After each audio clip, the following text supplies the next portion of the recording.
7 shkurt. Kjo është data e përcaktuar nga Komiteti Ekzekutiv në Federatën Shqiptare të Futbollit, datë në të cilën do të përcaktohet se kush do të jetë formacioni i cili do të drejtojë futbollin në Shqipëri për 4 vite të ardhshme.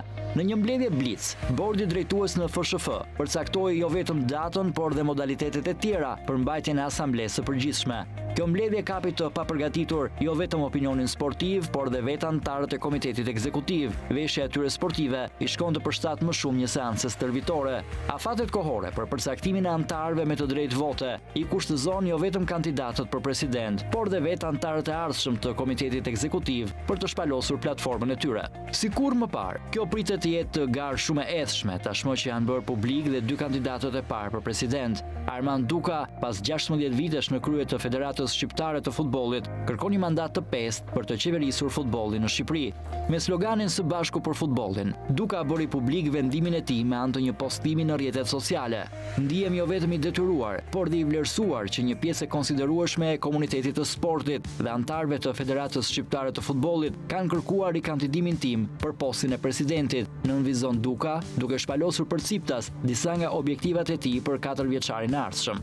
Duka, edhe pse në duke i dyzuar për këtë rikandidim, duke se kishte menduar gjithçka mirë deri në detajin më të vogël, duke i djegur përpara kohë premierën zyrtare, rivalit të tij Bashkim Fino. Në më pak se 24 orë nga shpallja e kandidaturës për president, Duka nisi me njëherë fushatën, duke formalizuar fillimisht marrëveshjen e bashkëpunimit me kryqin e kuq shqiptar dhe më pas u nderua nga Federata e Kosovës me çmimin e mirënjohjes, si për të konfirmuar edhe një herë marrëdhënien shumë të mirë me gjysmën tjetër të Shqipërisë. Por kjo nuk pritet të jetë një fushatë si të gjitha, ku rastin më të mirë ka pasur përballë kandidat pa shumë peshë, pasi Armand Duka do të ketë përballë Bashkim Finon.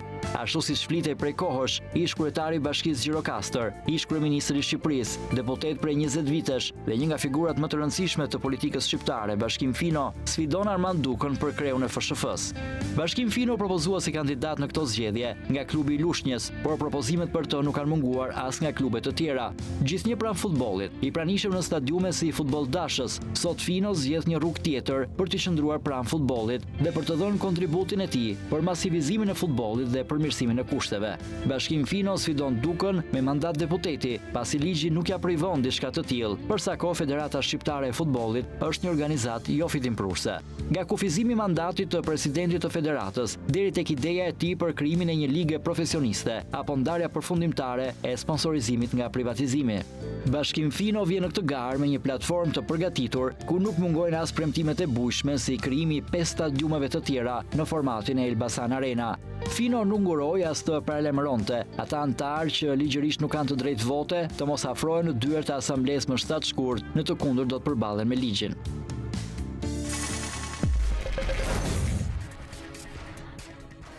Përshëndetje dhe mirëmbrëma të gjithëve, mirë se vini si çdo të diel në Fair Play. Nuk ka ndodhur asnjëherë më parë që zgjedhjet e Federatës Futbollit të bëhen kaq të rëndësishme. Në fakt, ditët e fundit tema ka qenë shumë e nxehtë dhe të gjitha titujt kryesor të gazetave, përgjithsisht të gjitha gazetave, qofshin ato edhe politike dhe në titujt kryesor të edicioneve informative në televizionet shqiptare, flitet për duelin e madh mes presidentit aktual të Federatës Shqiptare të Futbollit, zotit Armand Duka, dhe përballë tij deputetit aktual, ish kryeministrit zotit Bashkim Fino. Dhe kjo është arsyeja sepse nuk ka se si të ndodhë ndryshe dhe të ketë shumë interes për zgjedhjet në një OJF këtu në Shqipëri.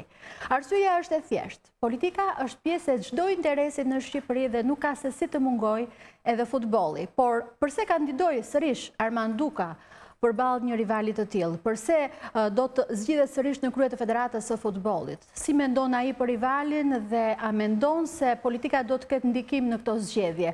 Cila është platforma e tij për të qeverisur futbollin edhe 4 vite të tjera? Gjitha këto, po dhe shumë tema të tjera do të gjejmë vend në diskutimin dhe intervistën live në këtë mbrëmje në Fair Play me presidentin aktual të Federatës së Futbollit, zotin Armand Duka. Përshëndetje zoti Duka, mirë se vini në këtë studio për diskutuar rreth shumë temave që teleshikuesit padyshim i presin dhe kanë shumë interes. Ajo që më vjen fillimisht në mendje dhe dua t'ju pyes, shumë sinqerisht, ishte fakti që më habiti fillimisht, prisja një kandidim më herët, pra shpalljen e kandidaturës tuaj më herët. Kishit ndonjë hezitim këtë herë apo thjesht prisnit që të përcaktojë data e asamblesë për ta konkretizuar? Po e nis nga ajo hyrja që i bërë ti intervistës sot me që si rrallë herë, ose si asnjë OJF tjetër në Shqipëri janë zgjedhje shumë të, le të themi, sensibël, shumë të diskutuara, shumë janë prezent në gjithë rrjetet sociale. Do t'i besoj se ndodh kjo se sa më i rëndësishëm, sa më i bukur është futbolli apo institucioni që drejton futbollin, aq më shumë interes kanë, jo vetëm për arsye të kandidatëve, por edhe sepse është vërtet një sport shumë i dashur dhe i ndjekur në Shqipëri dhe është një nga institucionet tashmë më të organizuar në Shqipëri. Nuk është vetëm kjo, zoti Duka, kam 20 vjet në gazetarinë sportive dhe nuk ka ndodhur asnjëherë që zgjedhjet e Federatës Futbollit të kenë këtë ndikim në publik. Ndoshta këtë doja të thoja edhe unë, që ka 20 vjet, po asnjëherë futbolli në Shqipëri nuk ka qenë në këto nivele, asnjëherë Federata nuk ka qenë një institucion kaq i mirë organizuar, kështu që nuk ka qenë kaq shumë me kaq shumë alternativa apo kaq shumë garë ose nga njerëz të rëndësishëm siç mund të jetë. Ju komplimentoj atëherë se keni bërë një punë jashtëzakonisht të madhe, përderisa ajo që flitet sot në çdo tavolinë jam e bindur, shikoj titujt në mëngjes, të gjitha gazetat, qofshin politike ose jo, flasin për këtë gjë. Është gjëja më e rëndësishme për momentin, ajsa herë lihet edhe politika e vërtet për të bërë këtë politikën e sportit. Është temë e diskutuar shumë, është shumë e diskutuar për momentin. Kjo tashmë patjetër që më kënaq, përderisa jam pjesë e kësaj skuadre që e ka sjell këtë institucion apo këtë sport që diskutohet kaq shumë, patjetër që më kënaq fakti që diskutohet. Dhe uroj që këto diskutime të jenë në të mirë të asaj loje për cilën ne jemi dhe për cilën ne diskutojmë. Për të kthyer tek ajo pyetja jote që a kishte pikpyetje për kandidimin, pse u zgjat.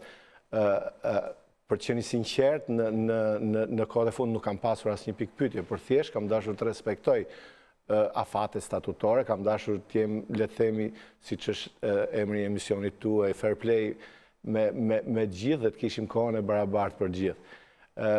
Është e papranueshme në një gjë që ose qoftë dhe kronika që bëhet një fillim apo në një diskutim apo në një ironi që kam parë lart e poshtë.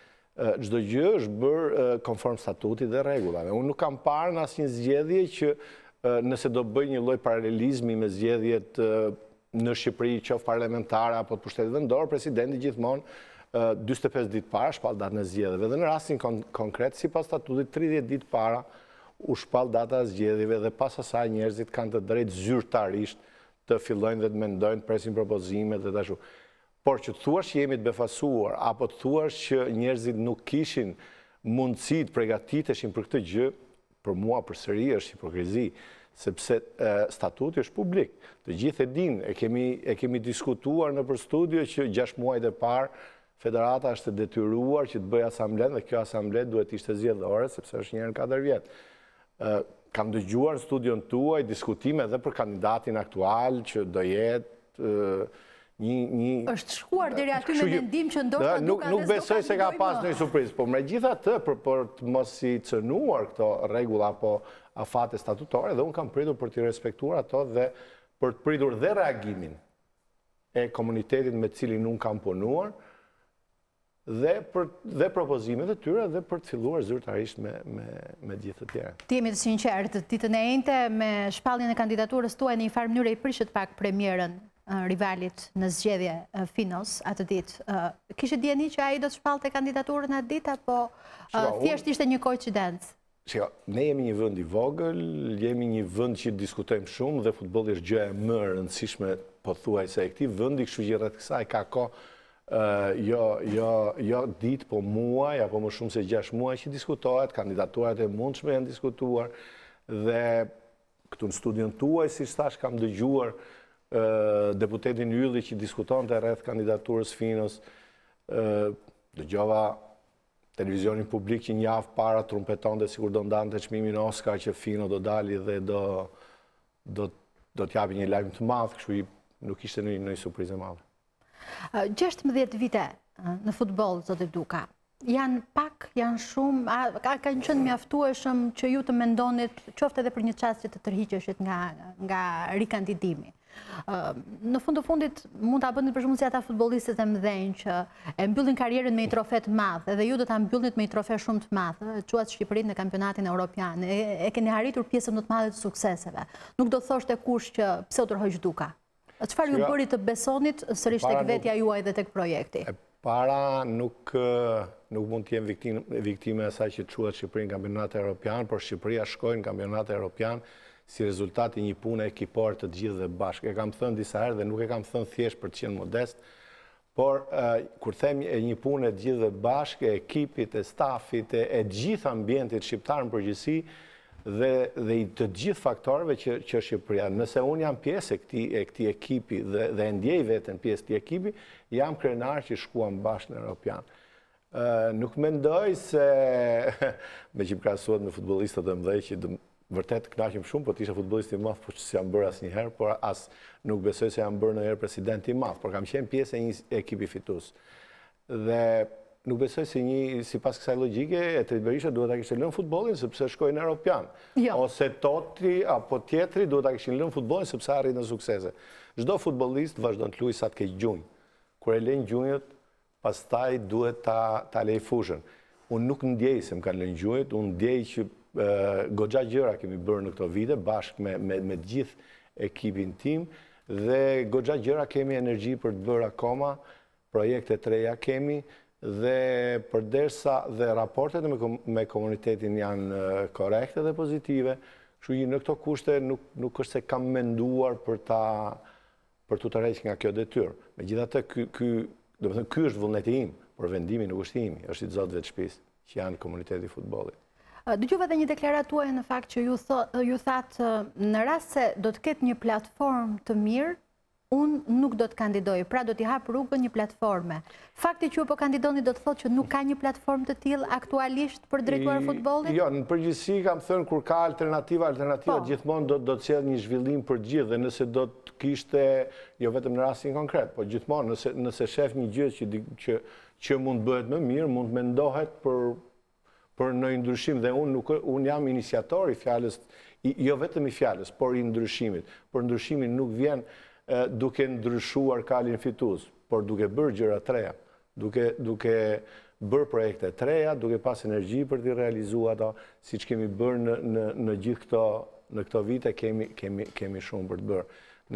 Nëse do më lejosh që t'i radhis pak a shumë se çfarë janë bërë në këto vite, në fakt më shumë do të respektoj një SMS të një fan si futbollit i cili ma çoi sot dhe më tha mos kit turp ti përmendesh ato që kemi bërë.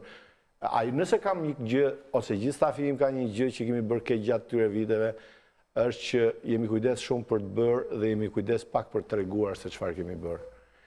Por duke qenë në këto kushte ndofta e shofta arsyeshme ti rikujtojmë një herë, sepse dhe pse jemi sot këtu, jo vetëm për arsye të një presidenti, por për arsye të një ekipi i cili ka punuar mirë dhe ka bërë goxha ndryshime. Nëse do t'i hedhim një sy të kaluarës kur Federata e Futbollit pothuajse ishte inekzistente në të gjitha këndvështrimet. Nëse infrastruktura e futbollit në Shqipëri ishte vuajtje çdo javë. Shumë mjerane. Investimet e bëra në infrastrukturë në Shqipëri nga vitin 90 deri në vitin 2002, i vetmi investim që ka bërë Federata Shqiptare e Futbollit bashkë me gjithë institucionet ndërkombëtare, sepse ju rikujtoj që UEFA dhe FIFA ishin dhe në atë kohë, nuk janë shpik tani për të aplikuar dhe për të fituar projekte. Po i vetmi investimi bërë në ato vite në Shqipëri ka qenë ndriçimi apo rikonstruksioni i ndriçimit të stadiumit që Mustafa, dhe asgjë tjetër. Dhe gjithë investimet kanë filluar pas vitit 2002, janë ndërtuar fusha, vetëm nga viti 2002 deri në, le të themi deri në 2014 janë investuar vetëm nga Federata e Futbollit rreth 12 milionë euro, po t'i bashkosh bashkë me investimet, sepse gjitha projektet tona janë bërë me kusht që pushtetet vendore të vënë një pjesë të investimit për me shtu investimet në futboll. Kështu që nëse ka rreth 12 milionë euro të asaj periudhe të investuara nga Federata e Futbollit, duhet i shumëzosh me 2 çfarë ka përfituar futbolli nga këto projekte. Dhe ndryshoi ajo që ishte imediate. Nuk kishim, domethënë, një infrastrukturë, le të themi, me lujt. Kemi ndryshoi pastaj kushtet e stërvitjes për të qenë optimale. Jo, asnjëherë nuk kemi arrit nivelin maksimal apo të dëshiruar. Por të paktën të ekzistencës kësaj loje dhe për të pas pretendime për më tej. Nëse do kthehemi nga pikpamja organizative e asaj kohe, Federata e Futbollit ishte një institucion me një zyrë po shkallëve të stadiumit, me 3 njerëz në një karrige dhe imagjino se ç'mund prodhonin. Sot është një realitet, një gjë një organizat apo një administratë e organizuar mirë, që ka vend për të riparuar çdo ditë, nuk diskutohet për të përmirësuar, me një kampionat i cili vetëm kategori superiore me 16 skuadra dhe gjithë ekipet e tjera, gjithë kampionatet e tjera me sisteme grumullimi, sot kemi kampionate të gjitha niveleve, me një numër shumë kufizuar futbollistësh e tjerë, në gjithë këto gjëra janë bërë gjatë kësaj periudhe të shkuar, për fat mirë jo vetëm të presidentit, për të gjitha atyre që kanë qenë komiteti ekzekutiv, i asaj kohe vërtet edhe i gjatë gjithë kohës kanë qenë njerëz me dëshirë të madhe për t'i mbështet projektet e zhvillimit të futbollit dhe i kanë vënë shpatlla atyre projekteve. Për të ardhur në 4 vjeçarin e fundit që për mua është 4 vjeçari i arti i futbollit shqiptar deri tanishëm dhe uroj që mos jetë i art për të ardhmen sepse të kemi 4 vjeçare akoma shumë më të art. Në 4 vjeçarin e fundit kanë ndodhur ndryshime rrënjësore në infrastrukturë, kemi bashkë me qeverinë shqiptare kemi rikonstruktuar 2 stadiume shumë impiante shumë simpatike në Elbasan dhe në Shkodër. Jemi në fazën finale të stadiumit kombëtar në Tiranë. Kemi ndryshuar gjithë, le të themi, performancën dhe paraqitjen e ekipeve tona, jo vetëm kombëtare, por edhe të klubeve shqiptare në arena ndërkombëtare.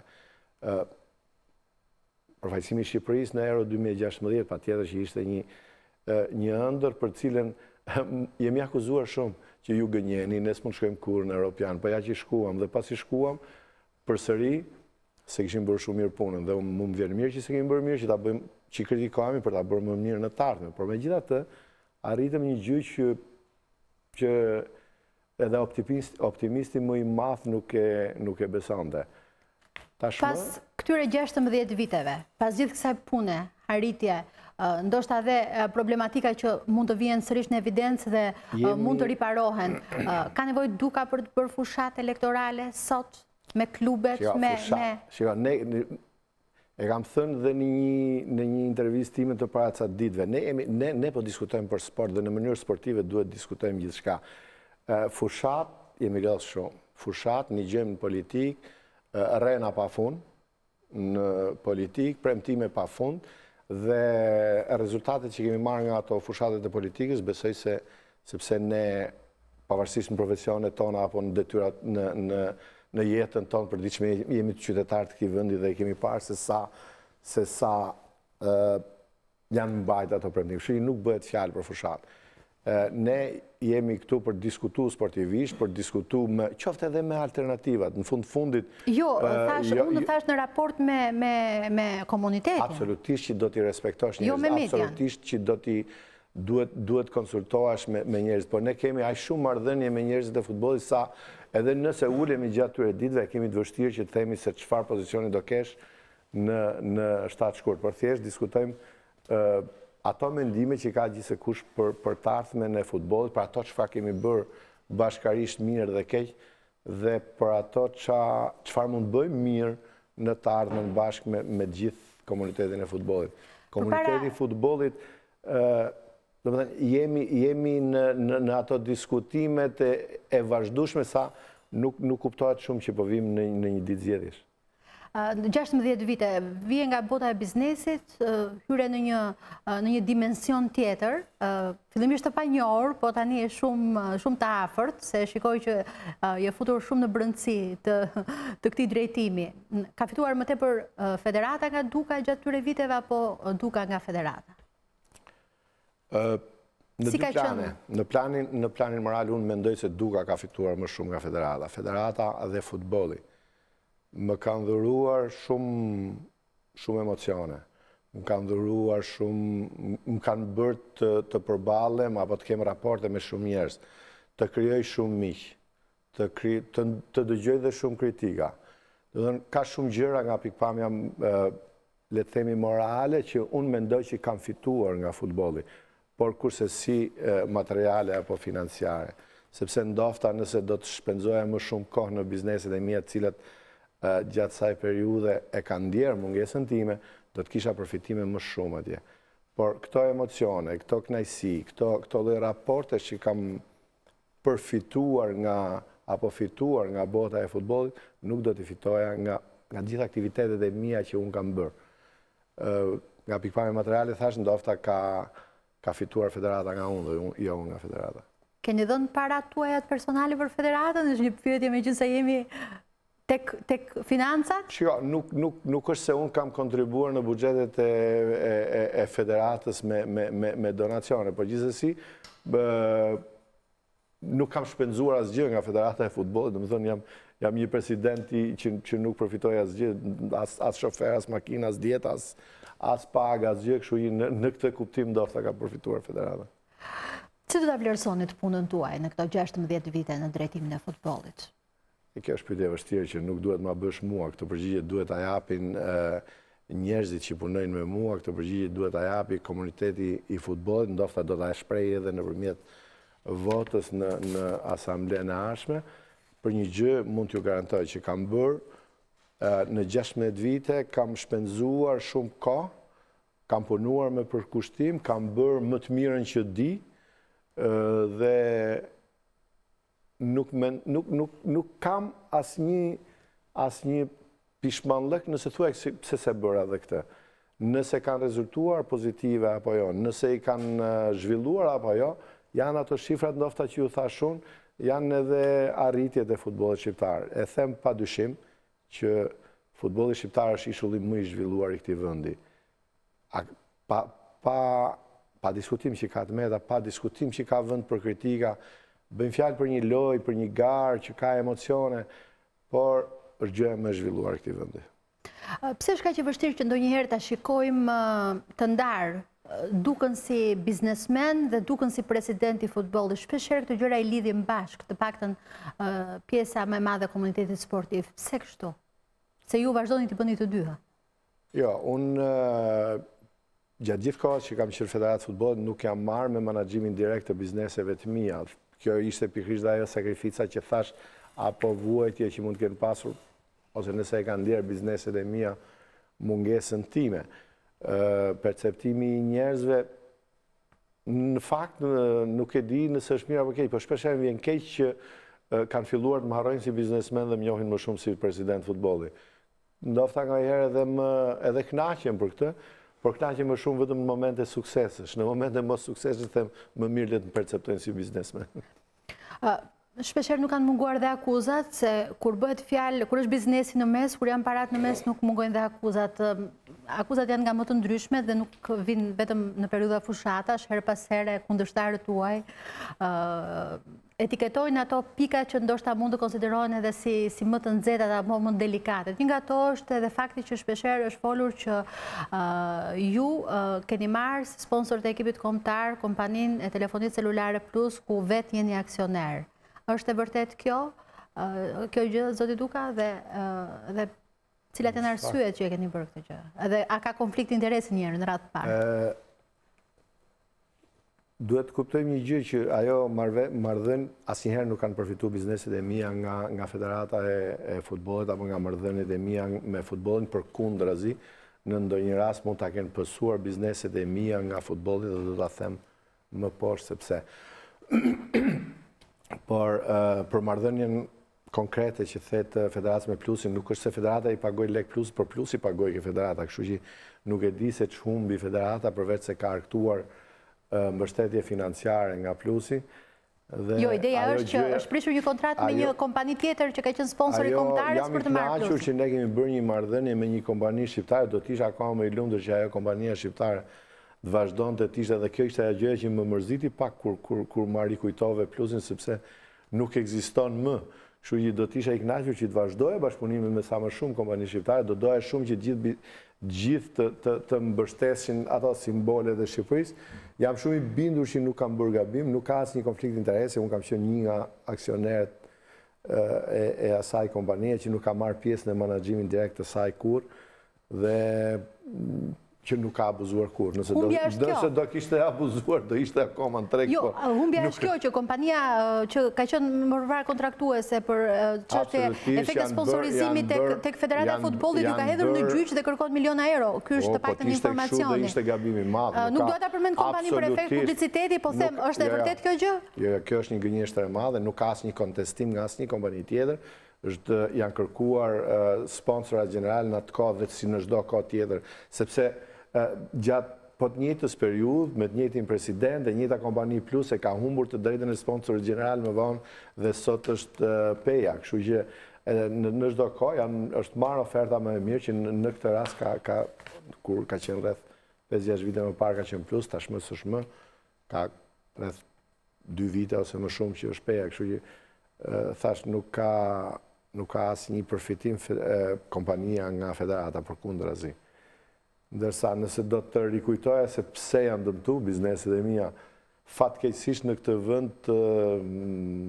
vend të përzir shumë gjërat me politikë dhe me shumë konflikte apo antagonizma, në çdo rast që Duka ka pas probleme si presidenti i Federatës së Futbollit është cënuar në bizneset e tij, për të mos thënë edhe në ditët e sotme.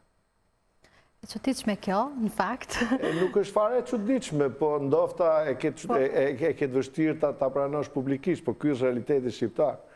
Në çdo përplasje që qoftë me qeverinë, qoftë me individ, të cilët i preken interesat gjatë kësaj gare, gjëja se ku mund të kapen më shumë janë bizneset e mia që fatkeqësisht apo fatmirësisht janë shumë. Në fakt kontaktet me politikën kanë qenë të hershme, nuk janë vetëm nga kandidimi në këtë mandat, kanë qenë të hershme, do t'i kujtojmë më mbrapa. Në një farë mënyre, po të shkojmë larg dhe të kujtojmë ndoshta edhe atë konfliktin me ish kryeministrin e dikurshëm, Federata u konsiderua për një farë mënyre si shtet brenda një shteti dhe për këtë arsye kuptohet që ka edhe shumë drithije, shumë gjëra të paqarta që ndoshta nuk bëhen shumë evidente, një nga ato është buxheti, të ardhurat, diskutimet të cilat nuk janë shumë të hapura, ndoshta edhe për njerëzit këto fakte krijojnë pikpyetje të njëpasnjëshme. Duhet jetë kështu realisht, zoti Duka, dhe për fondet që nuk jep shteti shqiptar? Federata nuk është shtet brenda një shteti, po është një organizat sot e konsoliduar, një organizat e pavarur që për të arritur deri këtu nuk është se ka qenë kaq shumë e lehtë. Nëse do kthehemi në ato vite për të cilat po diskutonin para se unë të isha në federat, federata ishte një organizat jo e pavarur, ku kishte rreth 4-5 punonjës që paguheshin nga Ministria e kulturës, rinisë dhe sporteve të asaj kohe, ndërsa sot është një organizat e cila merr zero financime nga shteti, është e vetmja federatë sportive në Shqipëri që merr zero financime nga shteti, vetëm i jep shtetit taksa çdo muaj. Dhe këtë fal punës së këtij stafi apo këtij komiteti ekzekutiv apo të gjitha atyre njerëzve që kanë punuar në federatë, që kanë strukturuar një organizat të tillë të pavarur që sot në atë gjuhën tënde popullore mund ta quash si shtet brenda shtetit, por është thjesht një organizat në respekt të ligjeve, në respekt të ligjeve të vendit, në respekt të statuteve të veta, që vetë funksionon me financat e saj, me të ardhurat e saj. Nëse do shkojmë në vitin 2002, sa ishin sponsorizimet, le të themi, në Federatën Shqiptare të Futbollit, ishin 10.000 marka në vit. Sot janë 3.300.000 euro. Këto janë të ardhurat që i siguron ai staf, ajo administrat, ato njerëz që shpesh herë kritikohen. Dhe herët janë shumë, nga 10.000 në 3.300.000 vetëm nga sponsorizime. Dhe këto e bën vërtet një organizat fort dhe organizat që shumë të lakmuar. E thua pastaj atë gjuhën shtet brenda shtetit, por fakt është një organizat që respekton çdo ligj dhe çdo statut.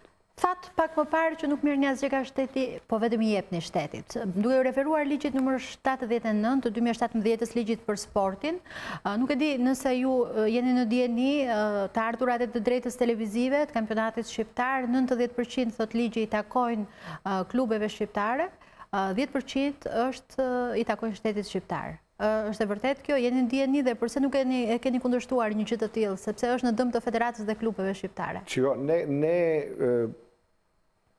le të themi paket ligjore të mirë studiuar, e cila do të ndihmon dhe zhvillimin e sportit në Shqipëri dhe të futbollit në veçanti, nuk kemi. Nuk është se ka munguar propozimi nga ana jonë, kemi propozuar disa herë, madje nëse ju kujtohet, kemi pas dhe një debat në grup parlamentar kur naftuan. Jemi pikërisht me atë moment. Dhe nuk është se kemi arrit në një sukses të madh. Pse? Të ardhë, tani... U pyetën grupet e interesit, po nuk u dëgjuan, do të thonë jo. Ato, ne kemi dërguar ato propozime me shkrim, jo vetëm në grup parlamentar, por edhe në ministrinë që ministria jonë, ose ministria që i ambulon neve ka dhe shumë probleme tjera, por unë nuk mendoj se mjafton një ndryshim i ligjit për sportin për të reguluar ose për të nxitur zhvillimin e sportit në Shqipëri dhe të futbollit veçanti për cilin ne jemi këtu. Duhet të ndryshosh ndofta që në taksimin për investimet në sport, i cili nuk ka asnjë lloj lehtësie, dhe nuk është e njëjta gjë si të ndërtosh një pallat apo si të ndërtosh një fushë futbolli, sepse ato benefitet që ke nga një fushë futbolli janë shumë më të mëdha. Interesi publik apo që ka ajo fushë futbolli është shumë e madhe, dhe në fundit që të bësh përfitim direkt apo fitim direkt nga investimi në fushë futbolli është pothuajse e pamundur. Kështu që nuk është se ka në lehtësim apo në taks më pak nëse ti investon në këto. Keni bërë ju diçka për ta kthyer këtë në favor të futbollit apo të klubeve? Dhe gjithë llojet e taksave që janë në sport dhe në futboll në veçanti, tatim mbi të ardhurat, tatim mbi pagat, apo tatimi mbi vlerën e shtuar, gjitha janë të barabarta me gjithë bizneset e tjera që janë më shumë fitipëruse dhe ti nuk, do të thënë, këtu nuk është se ka në incentiv. Në këtë pikë mund themi të dy palët, le themi dhe net sportit dhe qeveria nuk është se kemi bërë në një progres të madh. Duhet jemi të vërtet për ndryshimet apo ato çfarë ka bërë, sidomos në futboll, mos flas për sportin në përgjithësi, fruti i bashkëpunimit qeverisë shqiptare me Federatën e Futbollit në ato investimet madhore, siç janë stadiumet e Elbasanit dhe Shkodrës, por për të siguruar akoma më mirë të ardhmen e futbollit, do duheshin dhe shumë gjëra tjera, cilat ndofta ka ardhur momenti që mund t'i bëjmë më mirë. Në këtë moment Shqipëria mund të ketë zgjidhur shumë halle tjera më imediate dhe duhet i kthejë syt më shumë nga sporti. Do të ndalemi zoti Duka në një hapësirë publicitare, detyrueshme në këto transmetime të drejtë për drejta, kthehemi shumë shpejt me tema shumë interesante në bisedën me Armand Dukën.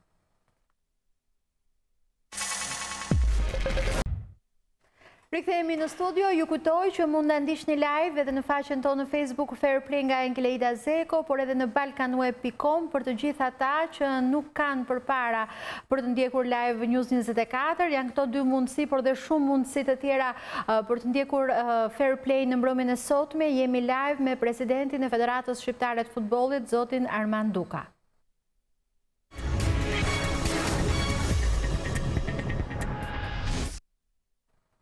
Do të vazhdojmë bisedën tonë me zotin Duka, këtë herë po i referohem kundërshtarëve tuaj. Zoti Duka, futemi pak në atë sektorin, në atë atmosferën e akuzave, le ta themi në thonjza që ju drejtojnë shpesh. Kundërshtarët thonë që në një farë mënyre ju keni uzurpuar komitetin ekzekutiv. Madje diskutojnë edhe për një emër me lista. Vërtet ekzistojnë këto listat? Nëse do të zgjidhesh antar komiteti ose jo?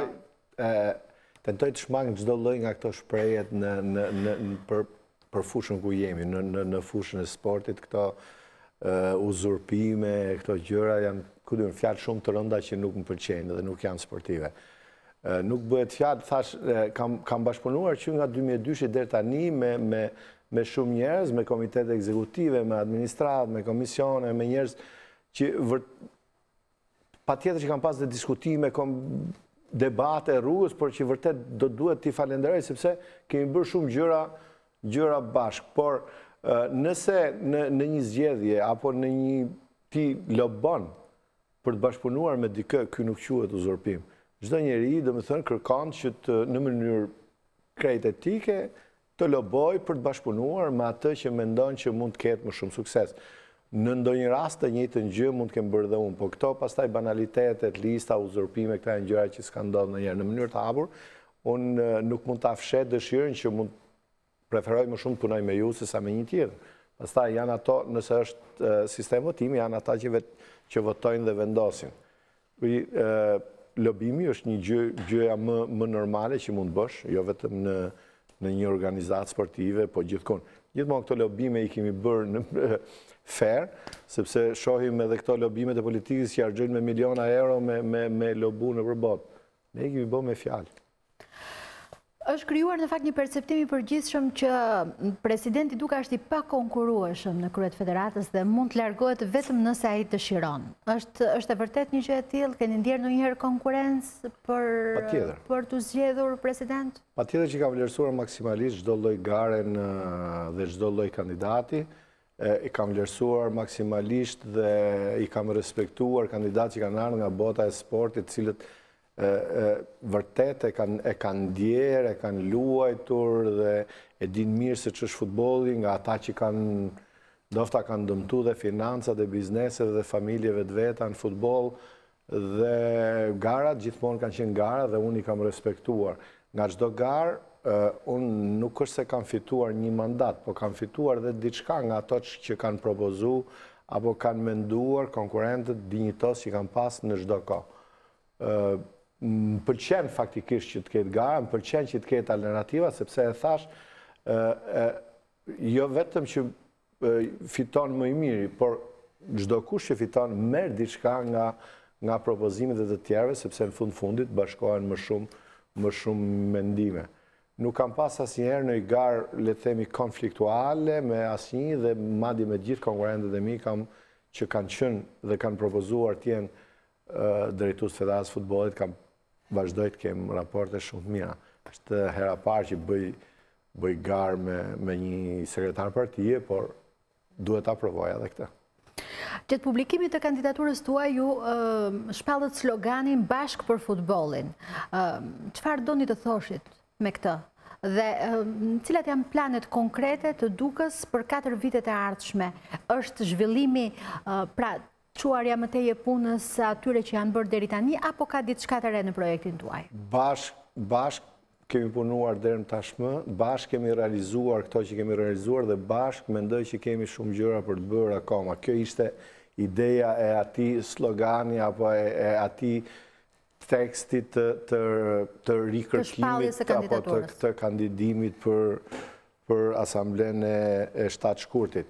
Unë mendoj që i njoh problemet e futbollit, i njoh shumë mirë, le të themi, halle dhe e di shumë mirë se çfarë duhet për të shkuar akoma përpara dhe për të pas suksese akoma më të mëdha se ato që kemi pas deri sot. Ajo çfarë duhet për të ardhmen dhe çfarë ne kemi bërë një strategji apo një vizion se ku duhet shkojë futbolli shqiptar në 2030-ën dhe çfarë duhet bëjmë konkretisht në këto 4 vite për të arritur në atë vizion që kemi ne, apo strategji që kemi ne për futbollin shqiptar në vitin 2030. Shtyllat apo kolonat kryesore mbi të cilat duhet punojmë dhe që ka vërtet nevojë futbolli shumë sot, sepse jemi në një stad tjetër. Është shumë e lehtë, domethënë, kur për të dalluar ndryshimin nga 0, le të themi, ke 1 apo ke 2, gjë të cilën e kemi bërë tani. Po për të kapërcyer shkallë tjera, fillojnë dhe vështirësohen gjërat. Sa më në maj shkon, aq më vështirë bëhet ecja. Kështu që ato çka don futbolli shqiptar sot, patjetër që vazhdon të mbetet infrastruktura, një deficit qoftë inventar i infrastrukturës në përgjithësi, qoftë edhe i kualitetit të infrastrukturës. Jo vetëm i ambienteve të lojës që për kategoritë e larta, le të themi superiore apo të parë janë pranueshme, por kategoritë e tjera janë në kushte jo të mjaftueshme, por kemi nevojë dhe për shumë inventar, që të kemi një futboll apo aty ku e pretendojmë ne, aty ku e duan shqiptarët futbollit, ka nevojë për një inventar të madh fushësh. Pra investimet janë pjesë e projektit. Investimi janë disa kolona, nuk mund bësh pa fush, nuk mund bësh pa trajner, nuk mund bësh pas gjithë strukturë edukimin e aktorëve që duhet të edukojnë fëmijët. Por infrastruktura, thash, është një gjë që akoma mbetet shumë për të bërë, që ne të arrim atje ku ne pretendojmë, duhet shumë akoma. Dhe në strategjinë tonë për të ardhmen, kemi planifikuar se sa fusha duhet bëjmë në këto 4 vjetë, sa fusha duhet bëjë Shqipëria, se sa duhet bëjmë dhe pasarë si tanë, le themi, për të ndjekur këtë strategji, deri në 2030. Futbolli fëmijëve. Rekonstruksioni i këtyre ambienteve të lojës, në këtë 4 vjeçar, ne kemi përcaktuar si objektiv të rikonstruktojmë gjithë ambientet e lojës të kategorisë superiore dhe të kategorisë parë, për t'i kthyer në kushte optimale. Nuk të pranueshme sipas një manuali licencimi të prodhuar nga vetë Federata e Futbollit. Të përfundojmë ndriçimin e gjitha stadiumeve ku luhet kategoria superiore, të ketë mundësi me luajt në çdo kohë. Të ndërtojmë disa fusha, domethënë kemi përcaktuar dhe me numër konkret për stërvitje për fëmijët me mbjellje, të ndërtojmë disa fusha dhe për të përcjellë më shumë një mesazh social apo për të ndihmuar dhe le të themi njerëzit në nevojë, për të ndihmuar, kemi planifikuar dhe ndërtimin e 4 fushave në institucionet e riedukimit, duket si një gjë kështu, por gjithsesi janë pjesë e këtij komuniteti. Paka shumë për infrastrukturë, thash ne në strategjinë që kemi ndërtuar janë me shifra dhe me numra. Kjo është për sa i përket infrastrukturës. Gjëja kryesore është edukimi. Edukimi për të ndërtuar, ne kemi ardhur nga zero. Realisht Shqipëria nuk njifte dhe nuk kishte asgjë të përcaktuar se kush bën trajner futbolli. Sot Federata Shqiptare e Futbollit, kjo është një fushë e ndërtuar në kompleksin Juban Danja në Shkodër, në gjatë vitit shkuar. Ka patur shumë programe Federata, nuk e di sa do ta... Kemi ndërtuar një fushë tjetër në zhvilloj këtë marrëdhënien me fëmijët, sepse ndaj këtyre gjërave opinioni shumë i ndjeshëm. Atë kemi shumë projekte të tilla sociale. Edukimi është një gjë shumë e rëndësishme që i nevojitet shumë futbollit shqiptar. Kemi bërë në mënyrë perfekte shkollën e trajnerëve në Shqipëri, që fillon që nga niveli C deri në nivelin pro. Çdo licencë që jep Federata Shqiptare e Futbollit është një licencë e njësuar me të cilën mund punosh në çdo vend të botës, e njësuar me UEFA-n dhe jemi shkolla më e mirë në Ballkan për trajner, por nuk e kemi për le të themi profesionet të tjera apo të tjera, le të themi asistent që duhet për ndërtuar një ekip futbolli. Nuk kemi një edukim të mirëfillt për fizioterapist, nuk kemi një edukim të mirëfillt për trajner portierësh e të tjerë. Duhet krijojmë jo vetëm shkollën e brendshme të federatës, por në strategjinë të ardhmes një sistem edukimi në bashkëpunim me Ministrinë e Arsimit dhe universitetet shqiptare. Edukimin për arbitrat. Kemi filluar këtë vit, sepse deri dje, ose deri 2 vjet më parë, mënyra se si bëheshe arbitër futbolli ka qenë krejt spontane. Nuk ka qenë një gjë organizuar, nuk ka qenë një gjë sipas kritereve të përcaktuar. Kemi filluar akademinë e arbitrimit vetëm në vitin 2017, e cila ka shumë punë për të bërë më profesionale dhe për të ngritur dhe nivelin e arbitrimit paralelisht me nivelin e futbollit. Masifizimi i futbollit dhe përçimi le të themi i idejes apo i dashurisë për futbollin që në moshë të vogël është një objektiv tjetër shumë i rëndësishëm. E kemi filluar një projekt i cili quhet Grow, rritje, zhvillim, i cili synon presim të nënshkruajmë një marrëveshje me Ministrinë e Arsimit, e cila parashikon që çdo fëmijë të luajë futboll bashkë, vajza dhe djem, bëjmë objektiv për të arritur një numër fëmijësh 24.000. Është një numër shumë i madh kur sot futboll gjithsej në Shqipëri luajnë vetëm 18.000. Domethënë brenda 4 viteve, përveç futbollit amator dhe profesionist, futbolli në shkolla do të arrijë në 24.000, nga të cilët objektiv shumë i vështirë, por që do ta realizojmë 12.000 vajza dhe 12.000 djem. Në këtë projekt Federata ka marrë përsipër, do të nënshkruhet kjo marrëveshje me Ministrinë e Arsimit, edukimin e gjithë mësuesve të edukimit fizik në Shqipëri për t'i bërë trajner apo instruktor të këtyre fëmijëve të vegjël, furnizimin me bazë materiale të këtyre fëmijëve me mjete didaktike dhe me topa i projekti cili ka filluar vitin e kaluar. Jemi i vetmi vend në botë që kemi bërë një projekt topi yt dhe çdo njeri që do me luajë futboll në Shqipëri nuk duhet blej top sepse e sigurojmë ne nëpërmjet këtij projekti. Tjetër gjë apo e domosdoshme dhe që le themi është gjëja që duan më shumë njerëzit janë përfaqësimi ndërkombëtar. Kur themi përfaqësimi ndërkombëtar, nuk është vetëm përfaqësimi ndërkombëtar nëpërmjet ekipit A, që kjo është dhe akademit kanë aktivitetet e tyre. Por përfaqësimi ndërkombëtar me gjithë ekipet, ne jemi një federat që kemi pas një përfaqësim ndërkombëtar deri pak vite më parë apo në fillim të viteve 2000 vetëm me ekipin A apo U-20 dhe një sot përfaqësohemi me gjithë llojet e ekipeve. Jo vetëm me meshkuj të gjitha moshave, por edhe me ekipet e femrave të gjitha moshave, me ekipin e futsallit, madje jemi dhe në nivelin e duhur të performancës. Ajo çfarë do ishte ideale për ekipin A, të mos ngopim me atë që arritëm në 2016, të luftojmë dhe të kemi objektiv kryesor për të shkuar në Euro 2020 dhe pse jo në botërorin 2022. Këto janë dhe jo vetëm ekipet kombëtare, por edhe ekipet e klubeve. Nga një federat apo një vend nga i cili ekipet e klubeve bënin vetëm një xhiro në një tur para eliminator, sot jemi një realitet që e quajmë disfat kur kalojmë më pak se 2 ture.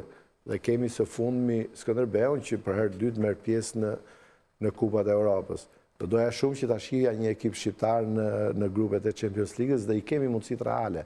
To nuk janë ëndra të parealizueshme. Po nëse me kombëtaren kemi arritur kaq larg, kemi arritur dhe me klubet. Unë mendoj që kemi arritur me klubet më shumë se sa gjithë komshin situata në Super League, në kategorinë e parë, në kategorinë e dytë. Në gjitha këndvështrimet kampionati jonë është më i mirë se sa vendet me cilat duhet krahasohemi, jo më i mirë, por me diferencë. Me Maqedoninë, me Malin e Zi, me Bosnjën. Padyshim që nuk është më i mirë se Gjermania, padyshim që është shumë larg Spanjës, por në të gjitha këndvështrimet ka garë, ka nivel loje, ka numër spektatorësh më shumë se ata. Në të gjitha këndvështrimet është më i mirë se sa vendet, le themi, fqinjët tanë apo me kushte afërsisht si tanë, mendoj dhe me shumë diferencë. Lobimi për Kosovën. Gjithashtu dhe klubet tona kanë arritë shumë më shumë se sa komshit tanë. Jo vetëm Skënderbeu që luajti në grupin e Europa League, por edhe klubet e tjera në kualifikuese.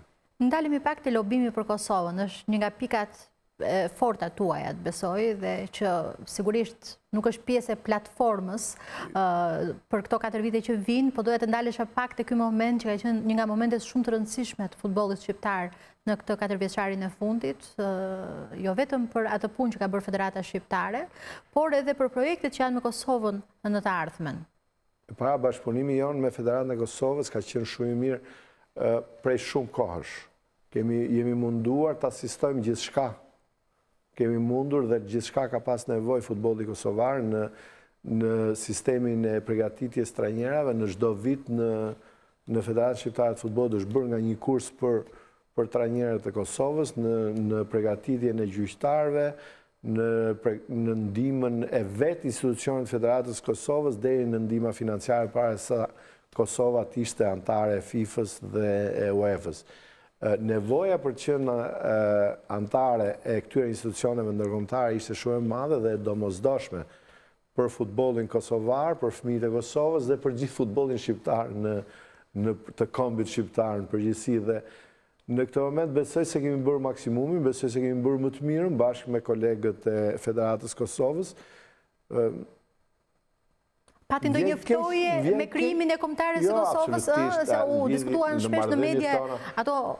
Nuk e di nëse ndonjë hatër mbeti e vogël thonë se e them këtë. Nuk e di nëse jam gëzu më shumë unë apo Fadil Vokri, po më duket sikur jemi gëzu të dy një lloj kur Kosova fitoi me 1 vot pranimin në UEFA, që ka qenë një debat realisht shumë i vështirë, një lobim vërtet i vështirë dhe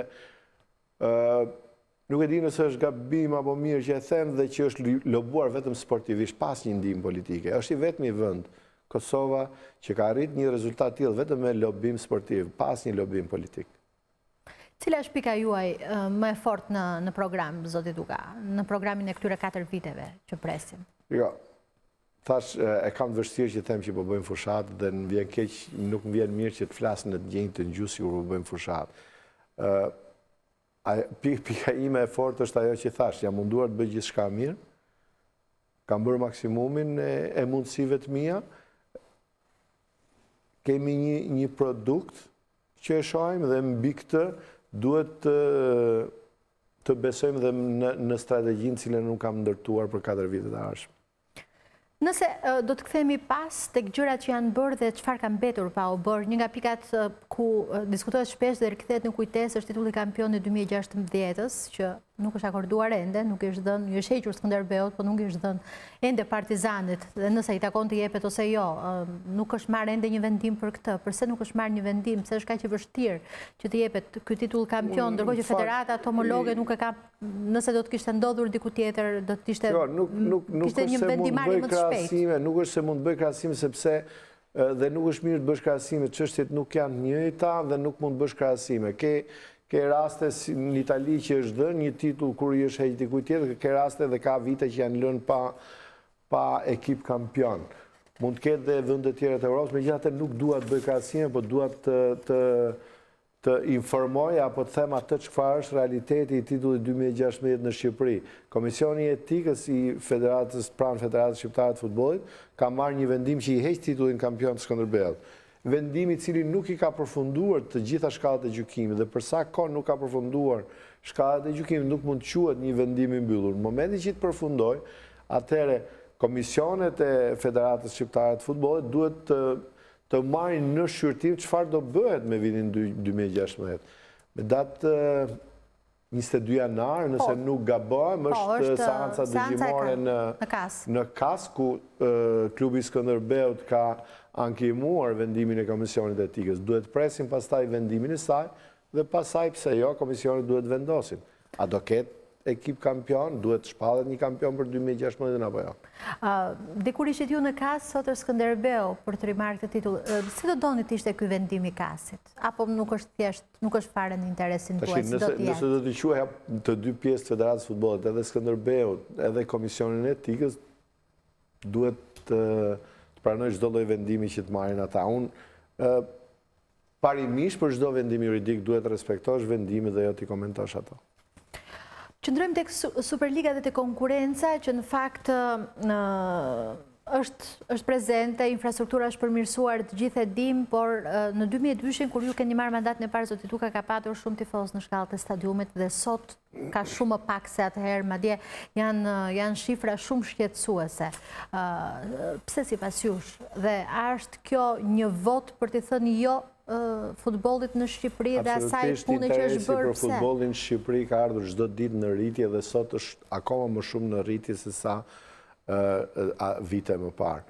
Fakti që ka më pak numër tifozë në shkallët e stadiumit nuk është një fenomen shqiptar, por është një fenomen botëror i cili vjen jo vetëm vjen si rezultat edhe i mjeteve të informimit, i televizionit, i komoditetit të njerëzve për ta parë më shumë në shtëpi.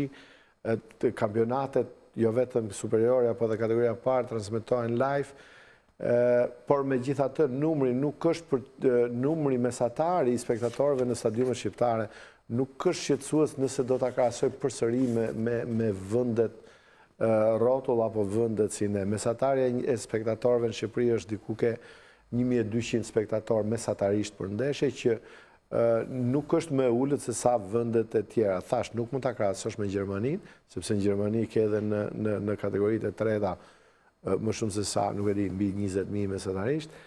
Por me vendet, me gjithë vendet e rajonit është pothuajse i barabartë apo pak më i lartë. Do donim që të kishte më shumë spektator, duhet që të bëjmë diçka më shumë, promocion më shumë, jo vetëm dhe nuk është një gjë që Okej, Federata e Futbollit mund të instruktojë, të bashkëpunojë, të asistojë klubet se si ta promovojë më shumë, që të kemi më shumë spektatorë dhe të gjejmë mënyrat se si të thithin më shumë spektatorë në stadium. Do të shkojmë në një tjetër hapësirë publicitare, zoti Duka, do të bëjmë një tjetër pushim me Dukën për të rikthyer shumë shpejt e për të folur për tema të tjera shumë interesante në bisedën me të.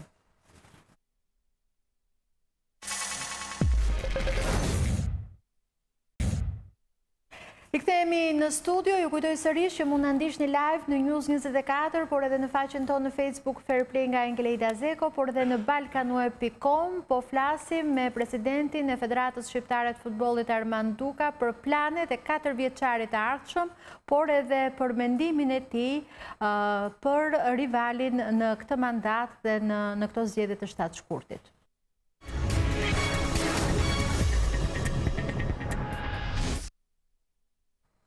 Kualifikimi i Shqipërisë, zoti Duka, në kampionatin evropian, kuptohet është edhe merite juaja, por në një farë mënyrë nuk mjaftoi shumë që ju të fitonit një vend, një pozicion në Komitetin Ekzekutiv të UEFA-s. Si keni marrëdhëniet sot me homologët tuaj? E thash dhe në fillim që nuk jam kollaj viktime asaj që kualifikimi është merite juaja, kualifikimi është merite zgjedhjeve. Megjithatë nuk do t'i kthehem më.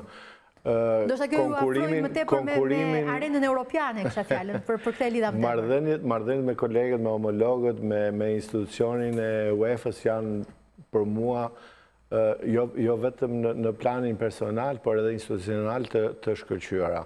Fakti që nuk mora më shumë se sa 25 vota, nuk do të thotë cënimi i raporteve, thash ka qenë një garë sportive, të cilën mendoj që më shumë kam dhe kemi fituar, se sa kam dhe kemi humbur. Nuk kam pretenduar që do kishim ndonjëherë më shumë se sa aq vota, dhe kur hyra në atë garë nuk e them këtë për të thënë që hyra për të humbur. Por sepse në çdo garë të Komitetit Ekzekutiv numri maksimali apo minimali votave për të qenë fitues ka qenë diku 22-23, kështu që llogaritë tona kanë qenë në rregull me të shkuarën, po jo në rregull me këtë fakt. Thash nuk e kam përjetuar si humbës, po e kam përjetuar si fitues. Do të garonit sërish?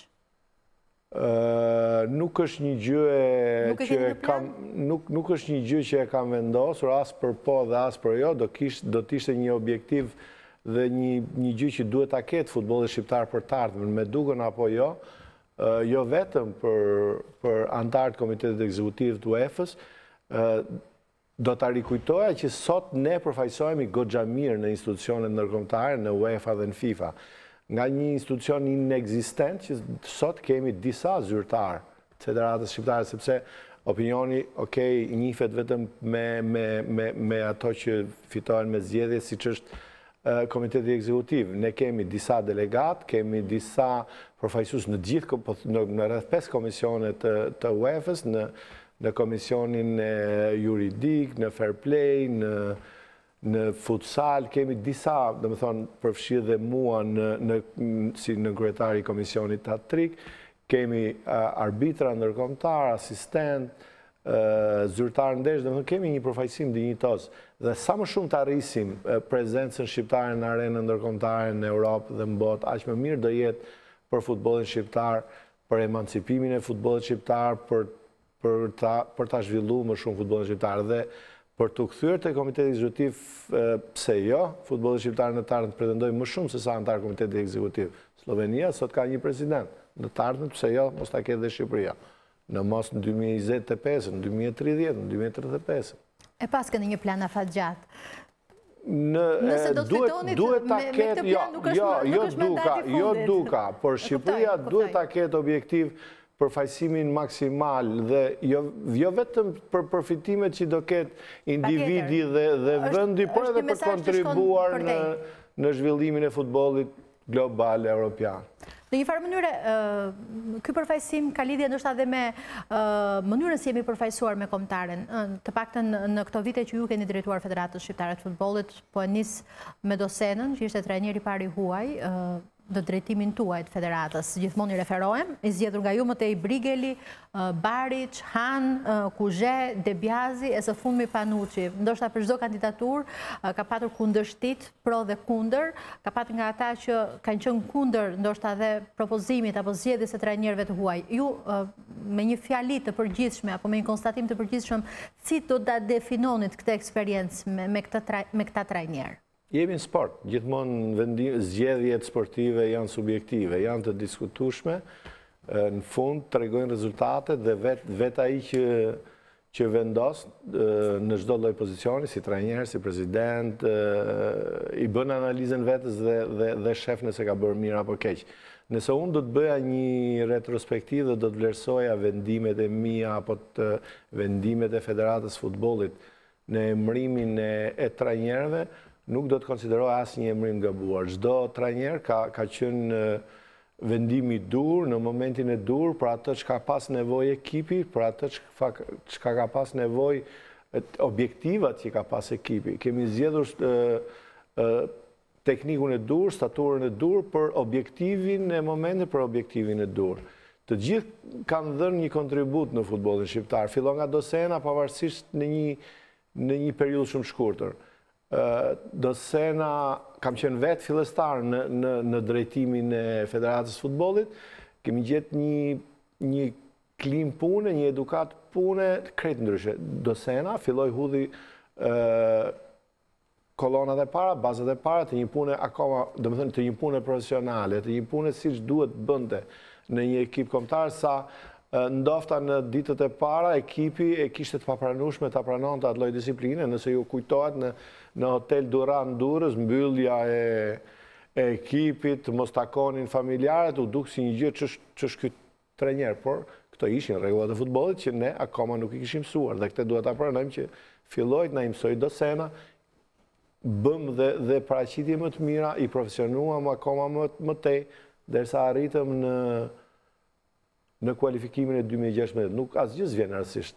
Çdo gjë vjen si rezultat dhe si një rrjedhë logjike e një pune të mirë organizuar. Ju jeni sot i bindur që Kristian Panuçi mund në çojë drejt atij objektivit evropianit dhe të botrorit që u përmendët pak më lart në kualifikime apo në një performancë po kaq dinjitoze? Por edhe më tepër ndoshta unë jam i bindur që trajneri aktual do t'japi maksimum, jo do t'japi, domethënë në kuptimin e angazhimit ti dhe përkushtimit ti, por të ta ndihmoj skuadrën, aq sa mund ta ndihmoj një përpeshje specifike që ka një trajner në një skuadër futbolli. Sepse për mua nuk ekzistojnë sporte individual, çdo lloj sporti është kolektiv, po ky akoma më shumë. Kështu që duhet shumë faktor për të arrit sukseset. Panuçi jam i bindur që është njeriu i duhur, trajneri i duhur në momentin e duhur për ta çuar Shqipërinë përpara. Jam shumë i bindur dhe kam parë dhe performancën e tij dhe të skuadrës në këto 4 ndeshje. Jo vetëm unë, por të shqiptarët e kanë përqyrë performancën e skuadrës dhe rezultatet. Futemi pak, zoti Duka, e mbyllim me kombëtaren, sepse për kombëtaren gjithmonë kemi patur informacionin e mjaftueshëm. Futemi pak në atë sektorin që ju nuk e keni shumë qef në sektorin e fushatës, në atë këndin aty ku ka shumë mendime të pathëna, ka shumë detaje të pazbuluara.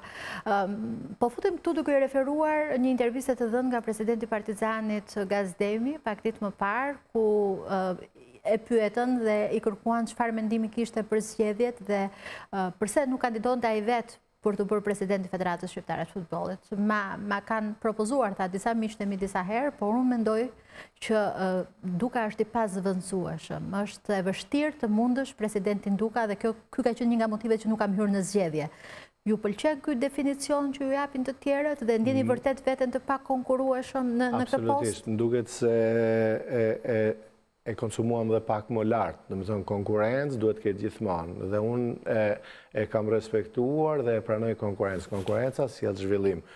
Nëse presidenti i Partizanit këtë definicion e ka dhënë duke parë rezultatet e Federatës Futbollit dhe ka menduar që nuk i bie murin me kokë, kjo më kënaq. Nëse mendon thjesht si emër, nuk është se më kënaq.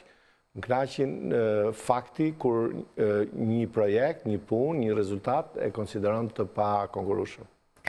Do të ndjekim një material, nderuar miq, ku flitet për sportin dhe politikën. E them këtë sepse kandidati aktual përballë zotit Duka është ish kryeministri i vendit, aktualisht deputet në Kuvendin e Shqipërisë zoti Bashkim Finos, dhe kjo ndoshta ka bërë edhe më tërheqëse dhe më interesante garën për postën e presidentit për këtë mandat 4 vjeçar. Ndjekim këtë material përgatitur nga gazetari Erion Shkëmbi dhe rikthehemi bisedës sonë.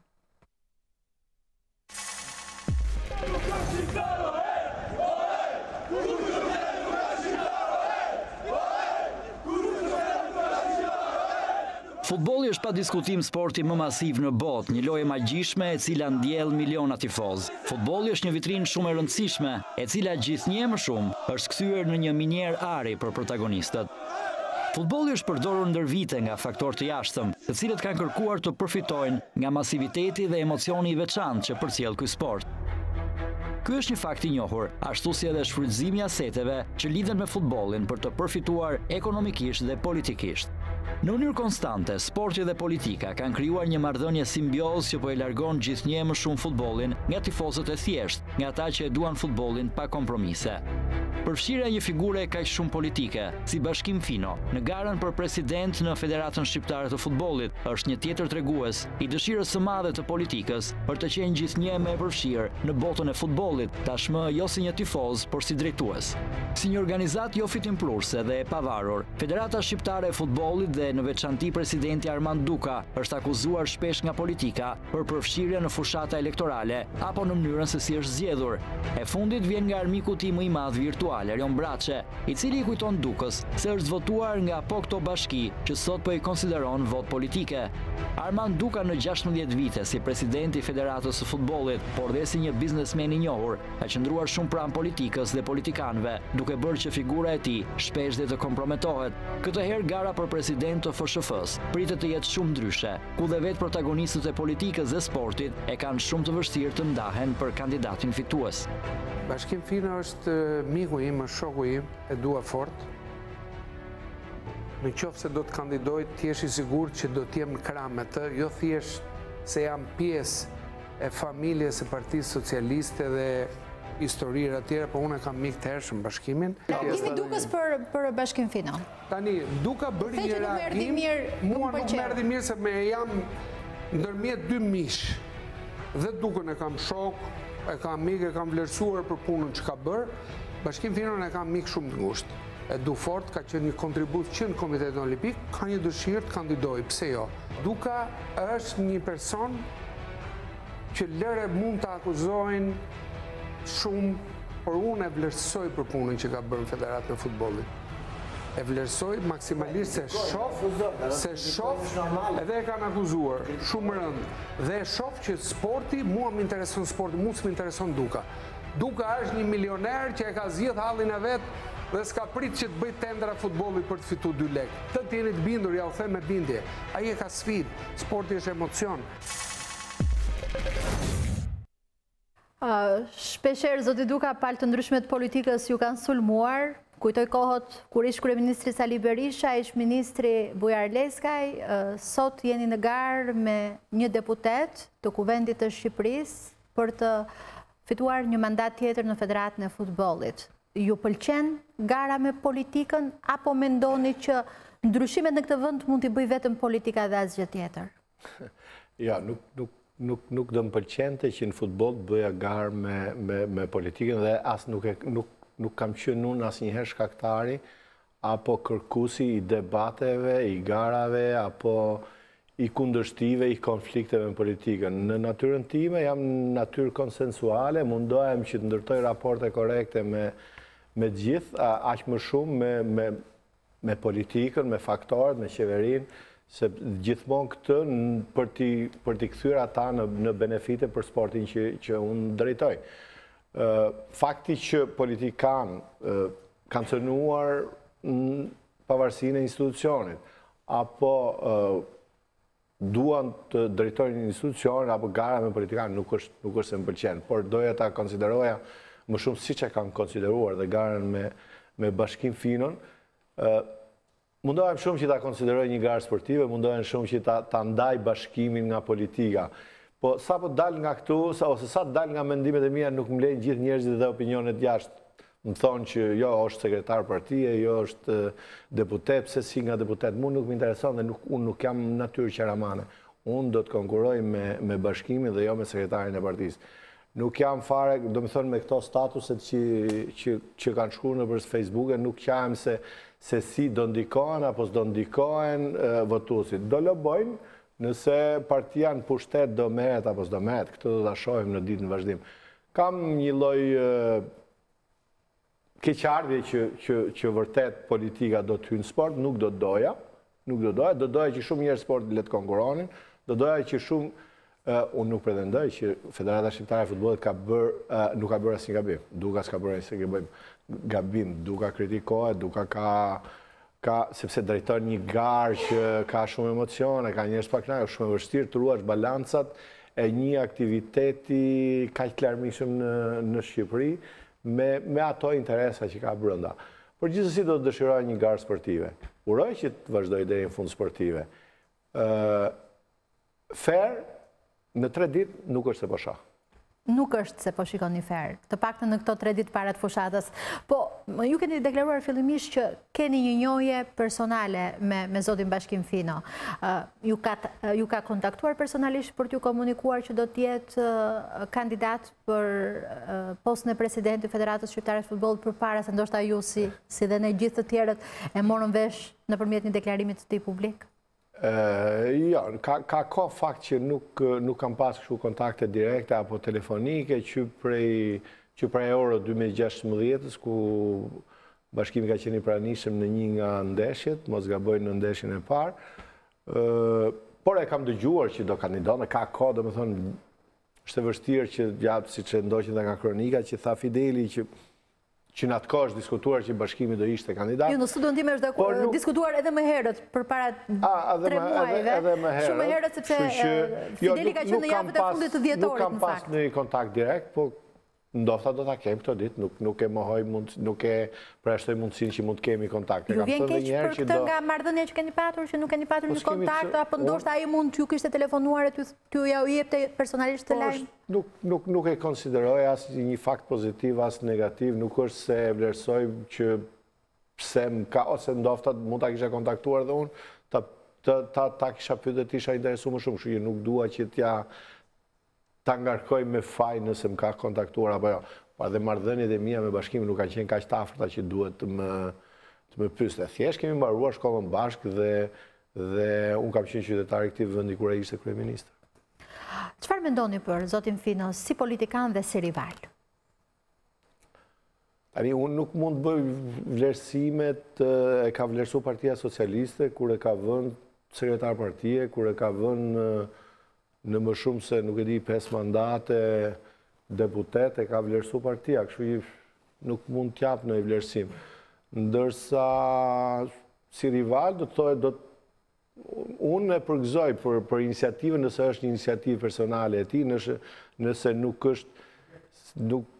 është një iniciativë e shtyrë nga të tjerë, nëse është dëshirë e tij për të kontribuar për këtë lojë që bashkimi thotë ka pasur. Një nga pikat, le të themi, të konsideruara si të forta në platformën e tij ishte kufizimi i mandateve të postit presidentit. Një çështje shumë e diskutuar edhe në të kaluarën, në fakt. Është një pikë e statutit që është ndryshuar nga ju, zoti Duka, kur keni marrë drejtimin e federatës. Ju keni në plan për të bërë një ndryshim në këtë drejtim, apo ju nuk e shikoni si një çështje delikate që duhet ndryshuar kjo pjesë? Tash zoti Fino i mëshoj shumë këtij fakti, 2 mandate, 8 vite, ka çfarë të bëhet, mund të bëhet gjithçka çfarë ka në dorë të bëjë dikush. Për mua kjo ka dy këndvështrime. E para, nëse duhet apo jo parimisht ketë kufizime mandatesh, që është diskutim vete, dhe e dyta për rastin konkret. Nëse do kesh konceptin e kufizimeve të mandateve, bashkimi mund ta kishte bërë këtë propozim në partinë e vet, në parlament, që ka nga, nuk e di, 5 mandate në parlament, dhe nuk kam dëgjuar asnjëherë iniciativë të tij apo të partisë tij për ta kufizuar atë mandat. Nëse sa ka kufizuar atje, nuk e kuptoj sepse ka ndryshuar konceptin këtu në sport, që mendon që duhet ketë. Pastaj ky është një diskutim tjetër. Një diskutim që ndofta në atë ka që ndryshe dhe sot është ndryshe, një diskutim që mund ta bëjë Asambleja e Futbollit dhe mund ta propozojë dhe miratoj. Mund të jetë më mirë me 2 mandate, mund të jetë më mirë me pak kufizim mandatesh duke parë rezultate. Kemi eksperiencat ndryshme, në organizata ndryshme, në vende të ndryshme. Kemi dhe çuditëra shqiptare që kur ke suksese nuk ka zgjedhë hiç. Një nga çështjet e tjera, po bëjmë këtu një balancë ndoshta edhe të platformave tuaj me të zotit Fino, një nga deklaratat e tij ishte që do të ndërtoj në 8 vite, pra në 2 mandate, 5 stadiume të tipit Elbasan Arena. Ju mendoni se është e realizueshme kjo gjë dhe ndoshta ju mund të kishit bërë diçka më tepër në këtë drejtim?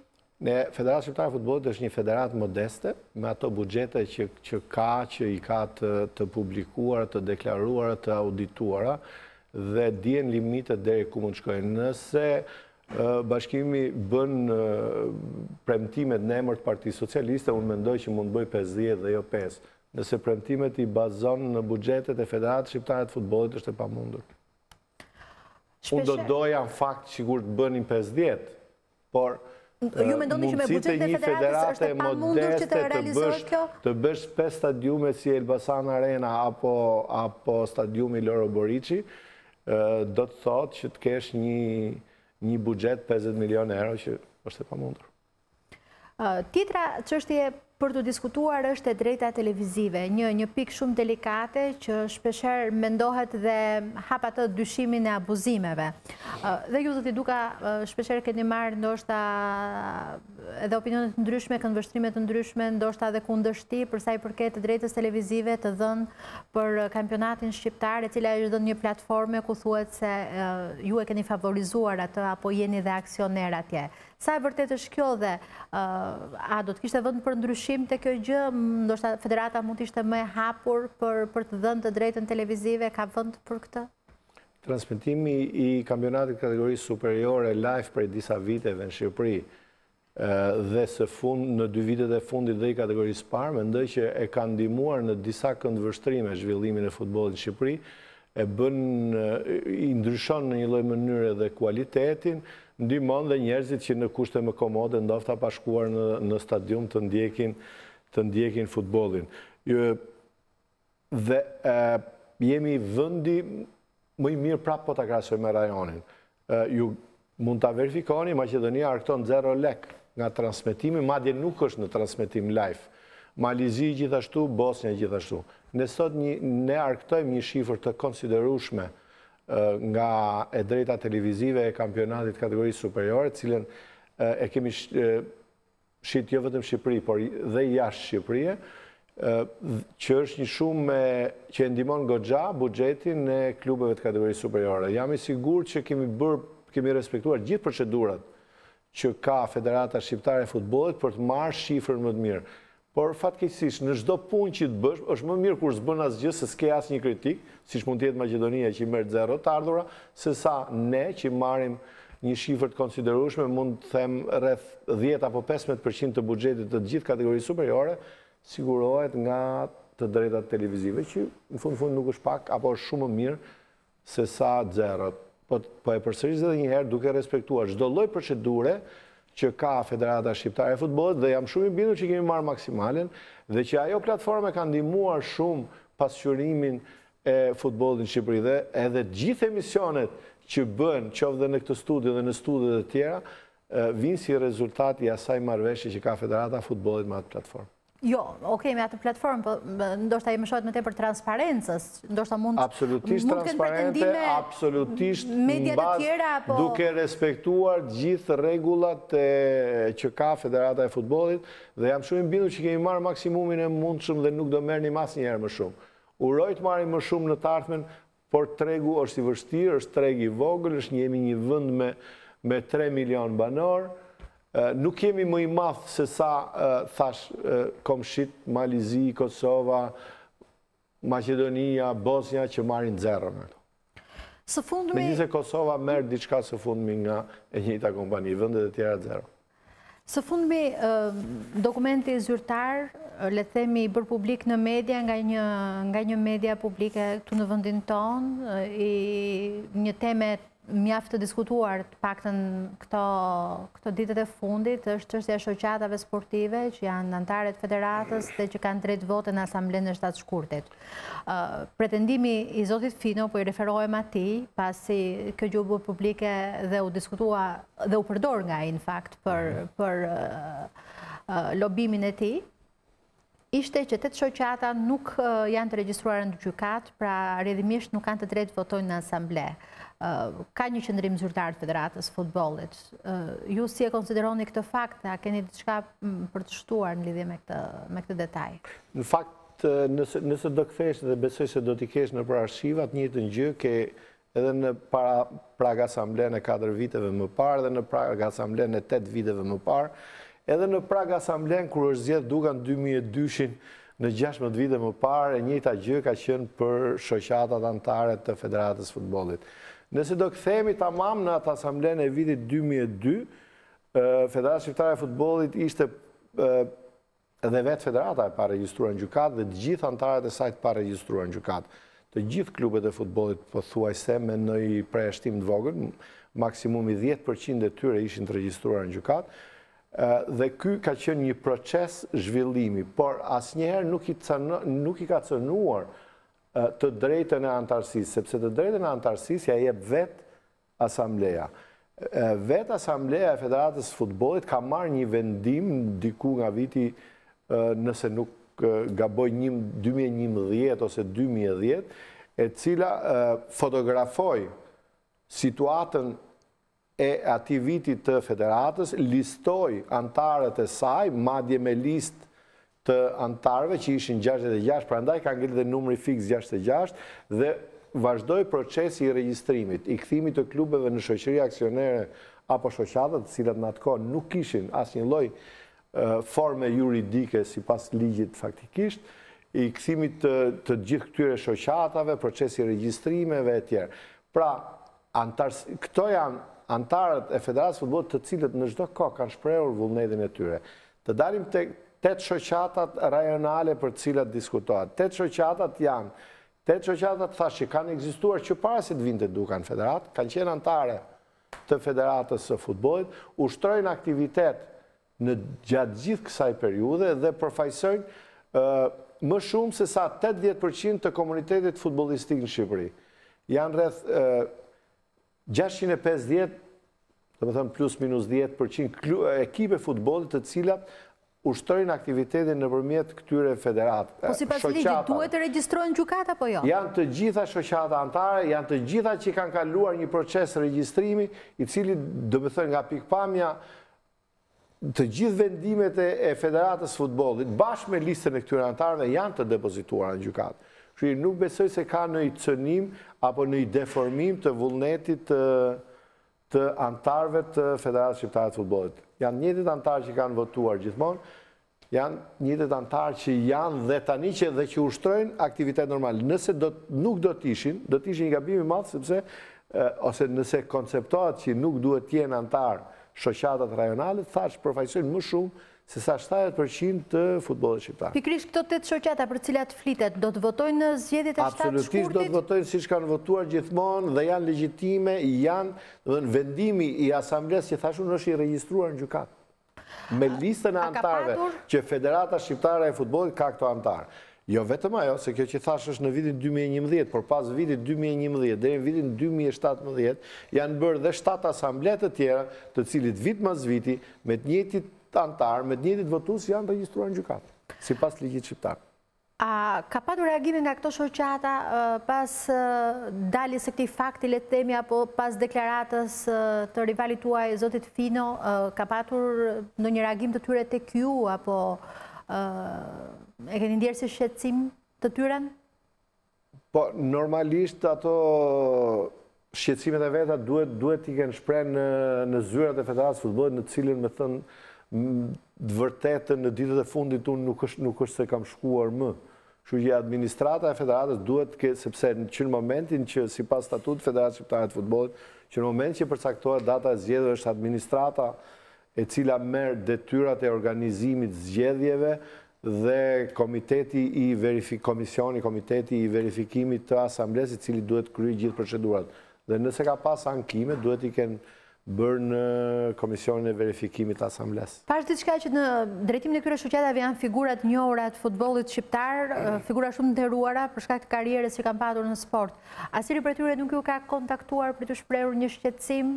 Të paktën pas deklaratës Finos? Të gjithë figurat që drejtojnë shoqatat, gjithë anëtarët e shoqatës janë njerëz me kontribute në futboll, janë njerëz që e meritojnë të jenë aty dhe të shquar apo të pashquar ndryshon. Në marrëdhënien që mund të kenë krijuar me ju në këto 16 vite, asnjëri prej tyre nuk e ka ndjerë si nuk është se kam pas personalisht në kontakt as me drejtuesin dhe as me antarët e shoqatës. Thash është komisioni i verifikimit të asamblesë, është departamenti juridik i Federatës Futbollit, i cili duhet ta ndjekë si çështje. Çështja e regjistrimit në gjykatë është çështje e Federatës në fakt, për ta kuptuar më mirë teleshikuesit apo çështje e vetë shoqatave? Federata është një lloj, le të themi, ombrella, një lloj çadre e cila duhet kontrollojë gjithë antarët e saj dhe rregullsinë e antarëve të saj. E njëjta gjë ndodh dhe me federatat nacionale dhe UEFA. UEFA kujdeset për gjithë, le të themi, rregullshmërinë e statutit, rregullshmërinë e funksionimit të federatave antare. Njëjtën gjë duhet bëjë dhe Federata e Futbollit marrëdhënie me antarët e saj. Duhet ketë nga një dosje për çdo antar dhe të asistoj, pavarësisht se mund të jetë një klub, shoqëri aksionere apo shoqat, të asistoj në të gjithë procedurat dhe zbatimin qoftë dhe të statuteve të brendshme që kanë klubet apo shoqatat.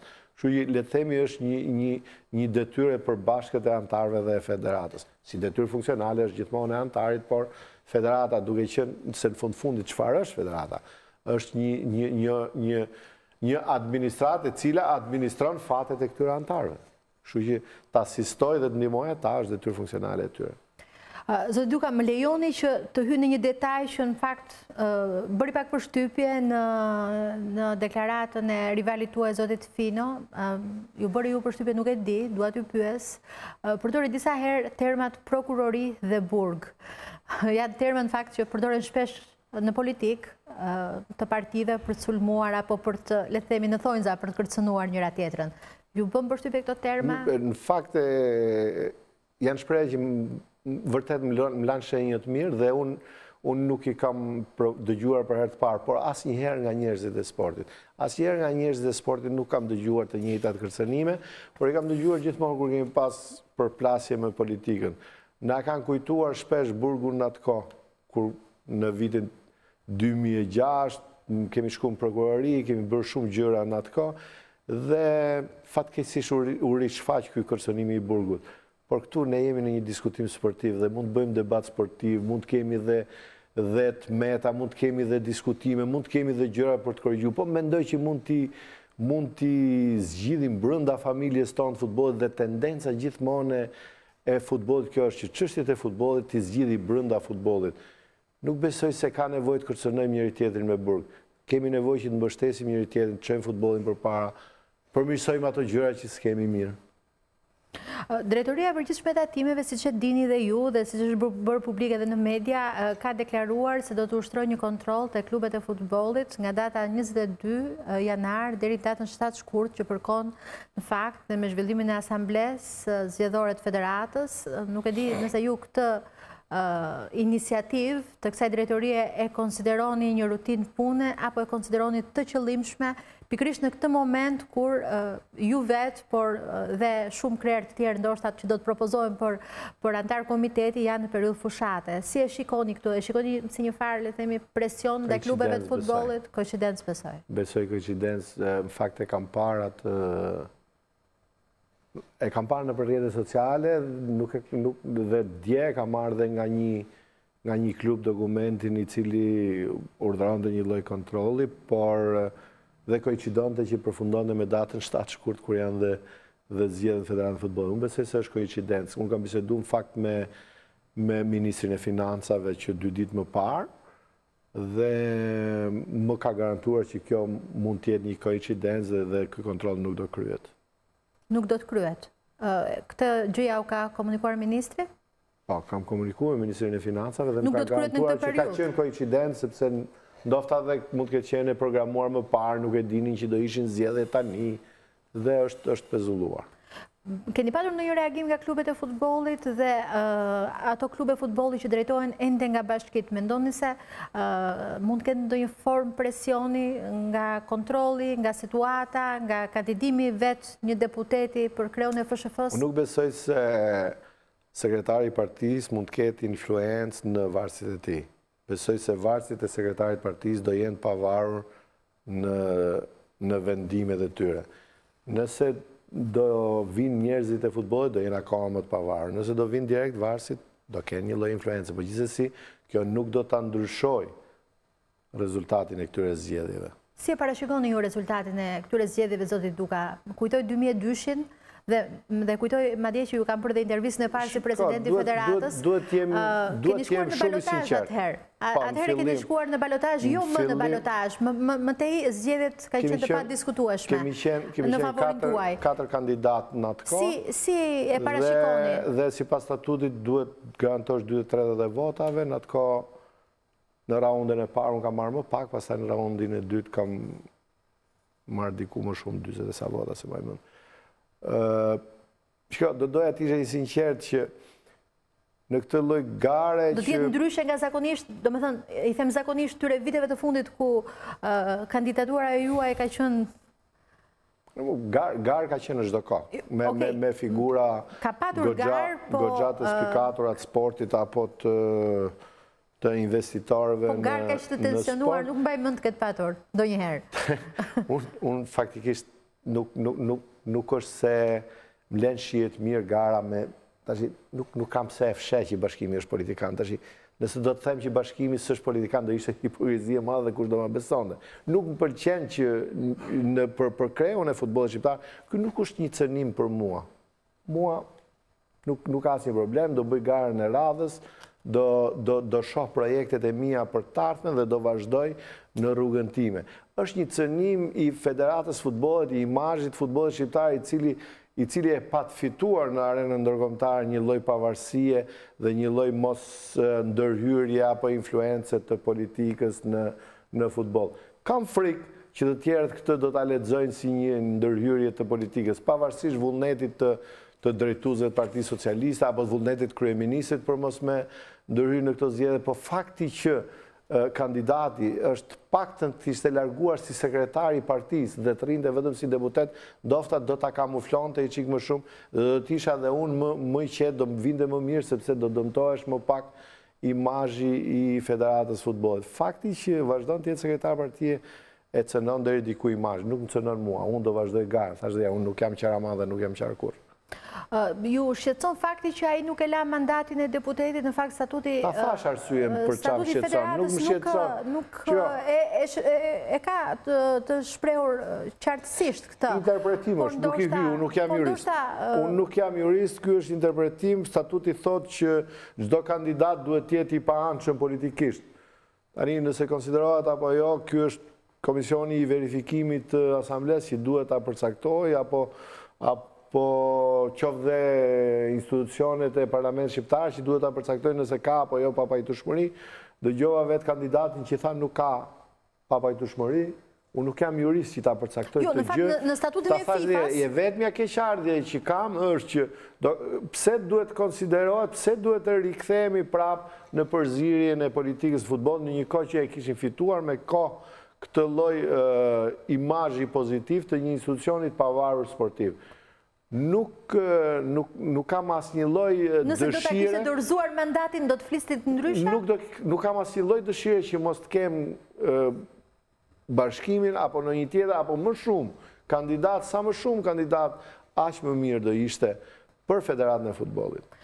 Më lejoni që t'ju bëjmë dia apo t'i paraqes ndoshta edhe teleshikuesit diçka në lidhje me statutin e FIFA-s, ka të bëjë statuti FIFA-s apo statutet ndërkombëtare në lidhje me këtë fakt? Çdo lloj interpretimi që t'i bëjmë statutit Federatës, ligjit shqiptar, statutit FIFA-s do duket si një ankimim për të mos pas një kandidat. Kandidat thash duhet të ketë një dhe më shumë, mos të ishte politik do ishte më mirë, Dhe unë do vazhdoj ta mendoj që s'është politik përsa ka institucionet nuk vendosin ndryshe. Do ta konsideroj bashkim, ekonomist dhe pasionant futbolli. Thuhet se kandidatët duhet të jenë neutral në çështjet e politikës dhe fesë, të jenë pavarur dhe të shmangin çdo formë të ndërhyrjes politike. Në rastin konkret ju e shprehët mendimin tuaj, megjithatë nuk është e thënë që zoti Fino mund të jetë kandidati vetëm. Absolutisht jo. Mund të shpallën edhe të tjera kandidaturat të tjera. Mediatikisht në fakt kam dëgjuar dhe për dikë tjetër, por akoma zyrtarisht jo. Nuk ka kam dëgjuar mediatikisht, domethënë kam. Në fakt jam përfolur disa emra, po të shohim në ditën në vazhdim nëse do të ketë vërtet propozime konkrete nga klubet apo jo. Disa personazhe që ka qëndruar gjatë në poste si ju, zotit Duka, si për shembull Blatter, Platini apo edhe miku juaj Vilari, janë larguar shumë keq me akuza shumë të rënda. Ju ka trembur ndonjëherë ky fakt? I referojmë këtu qëndrimit të gjatë në drejtimin e një institucioni të tillë si Federata e Futbollit. As nuk i bëj këto lloj paralelizmash, do të thënë thash dhe herë do vazhdosh të bësh një punë për sa e mendon që ke gjunjë ta bësh, sa për sa ke energji ta bësh, për sa mund t'i sjellësh pozitivitet asaj pune që bën apo atij institucioni që drejton. I trembeni presioneve të ndryshme që mund të bëj politika në këtë rast, sepse politika ndonjëherë duket sigurisht jashtë, po është shumë edhe brenda, dhe presionet që bëhen kanë ndikime të gjithashme. I referohem këtu për shembull Blatterit, që krijoi le të themi një armiqësi me Shtetet e Bashkuara për shkak se nuk i dha të organizonte kampionatin botror. Nuk besoj se ka qenë problemi i armiqësisë me Shtetet e Bashkuara dhe unë Rujna Zot krijoi armiqësi me Shtetet e Bashkuara të Shqipërisë. Nuk do krijoj armiqësi me Shtetet e Bashkuara të Shqipërisë. Thash unë vazhdoj të besoj që politika nuk do ndërhyj, por gjithsesi nuk do konsiderohet si një fushat zgjedhës apo një proces zgjedhor i pastër dhe vetëm sportiv. Vetëm unë mund ta besoj që është kështu, po të tjerët që na shohin nga jashtë nuk besoj se do ta besojnë si unë që kemi të bëjmë me një proces zgjedhor vetëm sportiv.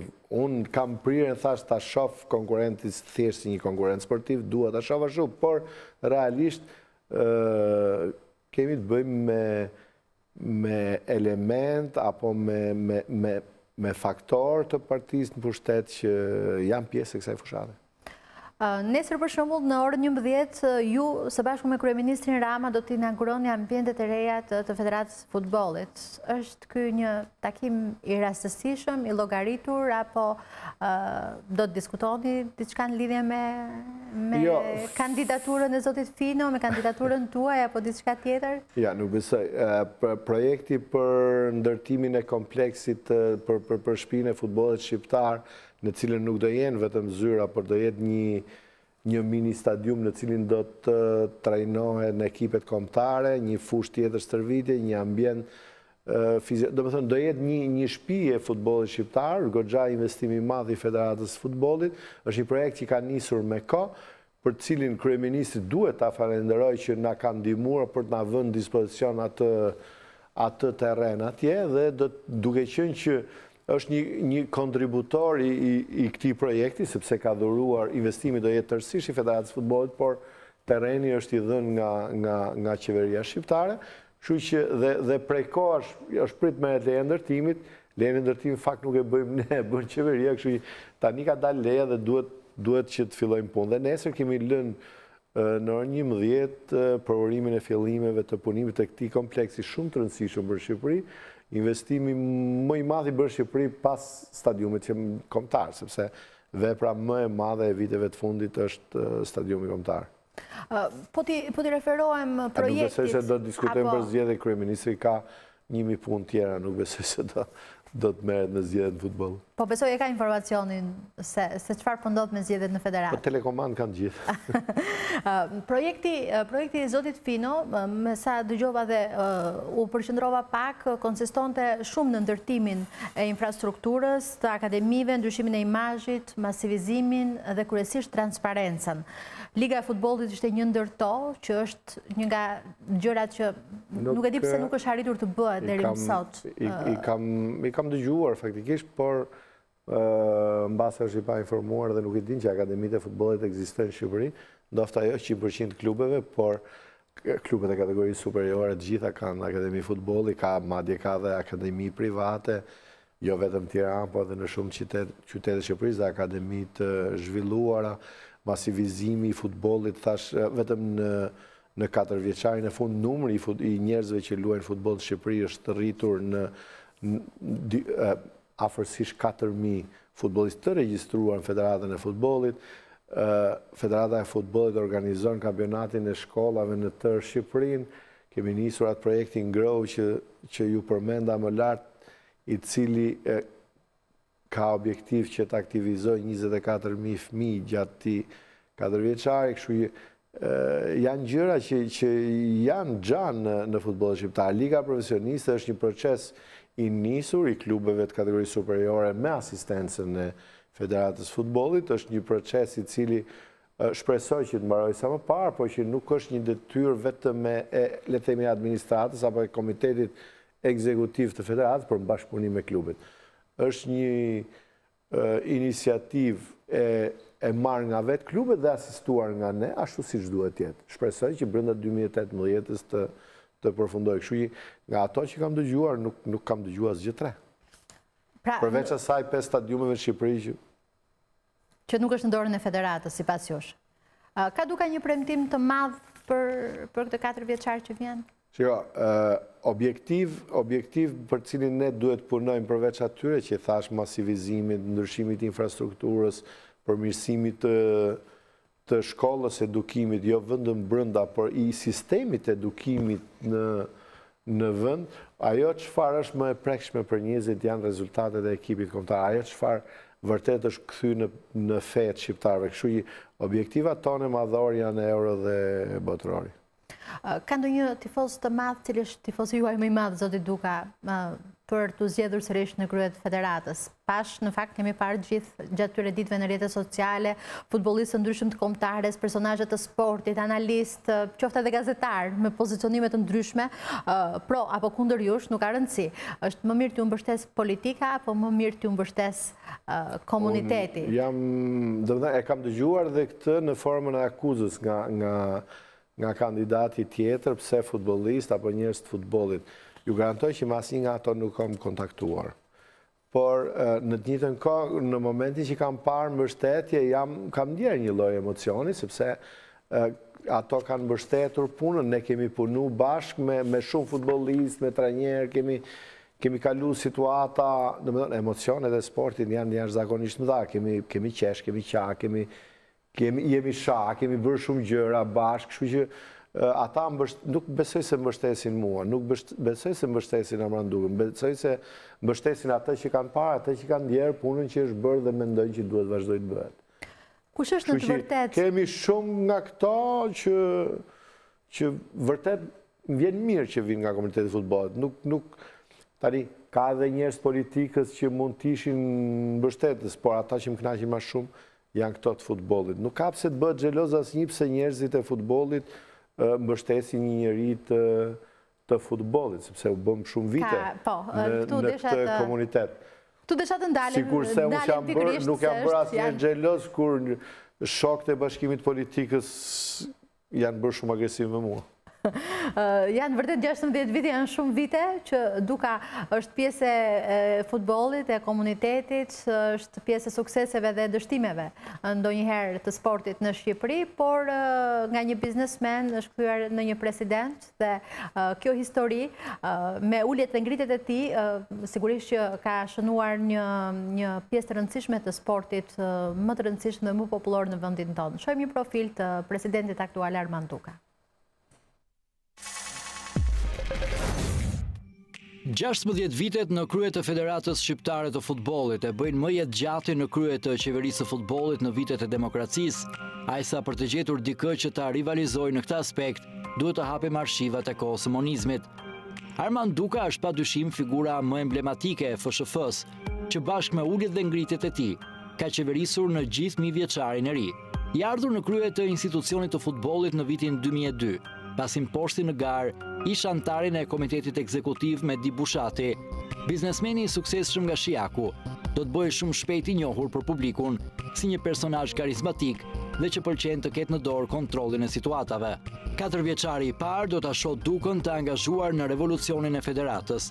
Revolucion që shet të skarcojë edhe Suleman Starovën, sekretarin e përgjithshëm dhe personin më potent në FSHF përpara mbërritjes së tij.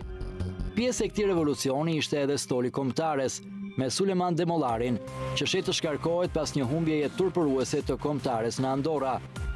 Duka merr përsipër ekskluzivitetin e zgjedhjes së trajnerit kuqezi dhe kërkon në krye të stolit një emër të huaj, dikë që të sjellë një frymë të re në përfaqësuese.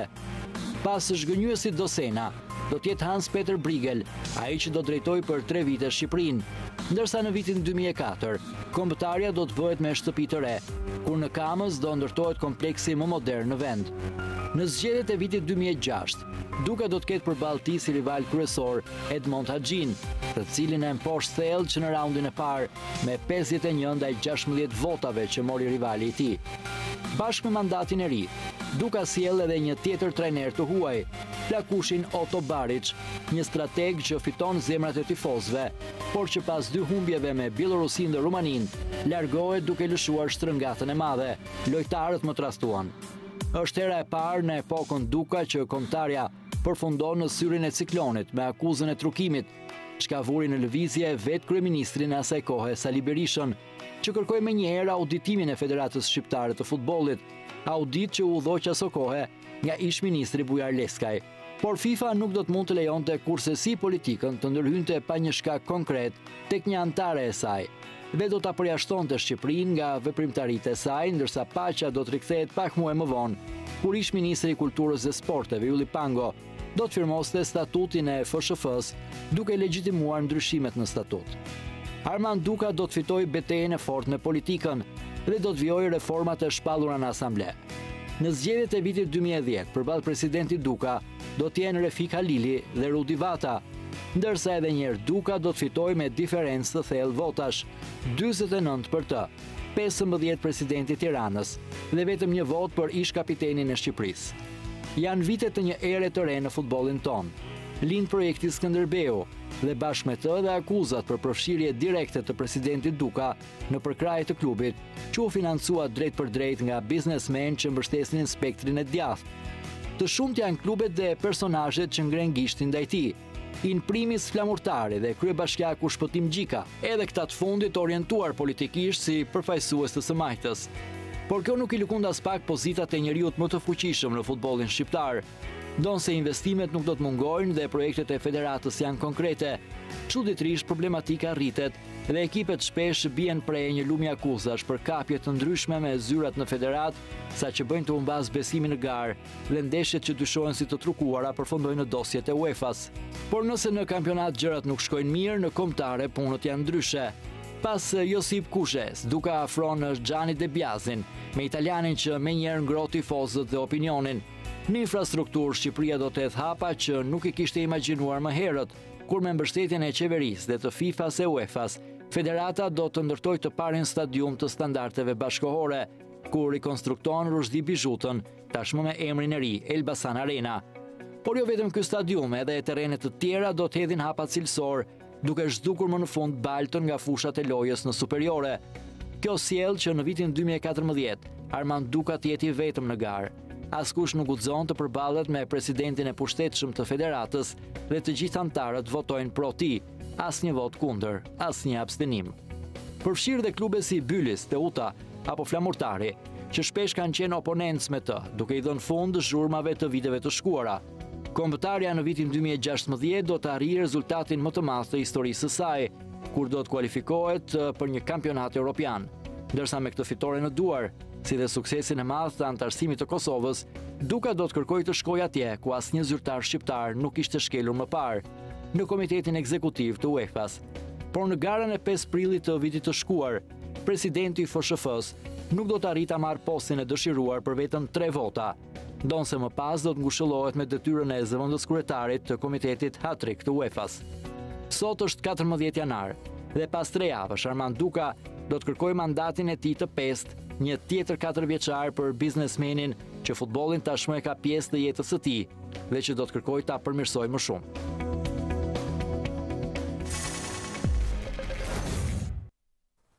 Zoti Duka, kishte shumë histori brenda profilit tuaj, është e logjikshme, është normale, 16 vite nuk janë pak, kanë ndodhur lloj-lloj gjërash.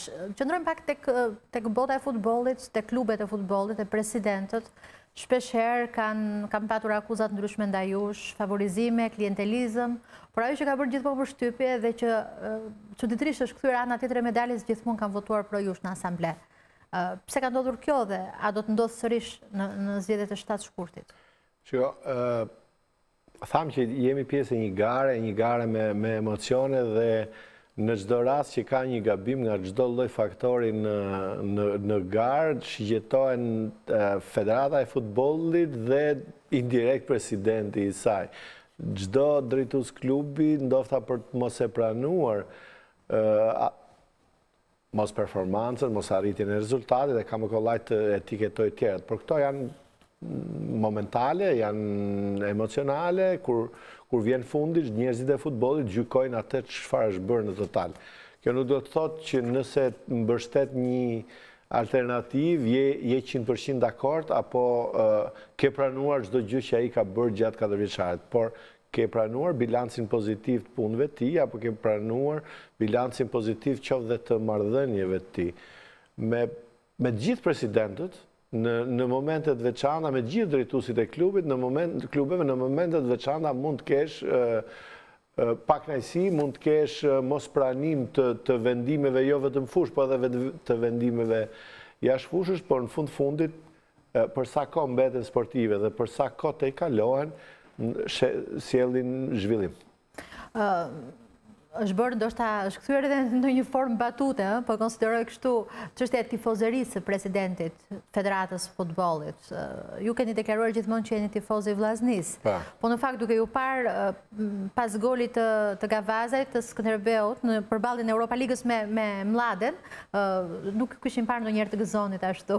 Jo, kam gëzuar gjithmonë ashtu, është e njëjta gjë për mua. Ka një preferencë apo ndjesi të veçantë apo thjesht ndjesia e një shqiptari për klubin e tij në arenën europiane? Duke qenë në pozicionin që jam akoma më shumë tifoz me një ekip shqiptar. Është e njëjta gjë paraqitja ndërkombëtare, si e ekipit kombëtar, si e klubeve shqiptare për mua. Kam njëjtin emocion, njëjtin shpërthim me çdo lloj ekipi shqiptar. Pak muaj më parë isha në shigjetat e kundërshtarit Skënderbeut në ndeshjen Kuksi Skënderbeu dhe pak muaj më vonë në shigjetat e përkrasit të Skënderbeut. Kjo është një gjë normale. Si që jam gëzuar dhe jam ndjerë mirë për kualifikimin e Skënderbeut, për lojën e Skënderbeut dhe për gjithë shka, por jam ndjerë dhe keq kur ka pas gabime si që ishte ajo e Kuksit. Të rasti dënimit të Skënderbeut, keni keqardhje dhe a mund të bëhet, apo mund të ndalohet ky fenomen të paktën tjetër rasti i fundit flitet që do të ketë edhe një dënim tjetër, të paktën në rrethet e gazetarisë, nuk di sa i vërtet mund të jetë. Nuk jam jurist, nuk jam i bindur dhe nuk besoj se kanë qenë provat e mjaftueshme qoftë dhe për Skënderbeun apo për ndonjë klub tjetër shqiptar. Fenomeni ekziston, trukimi ekziston, jo vetëm në Shqipëri, por në tërë globin, trukimi në futboll. Në Shqipëri ka qenë një fenomen, apo dyshimet për trukime, për të qenë më korrekt juridikisht.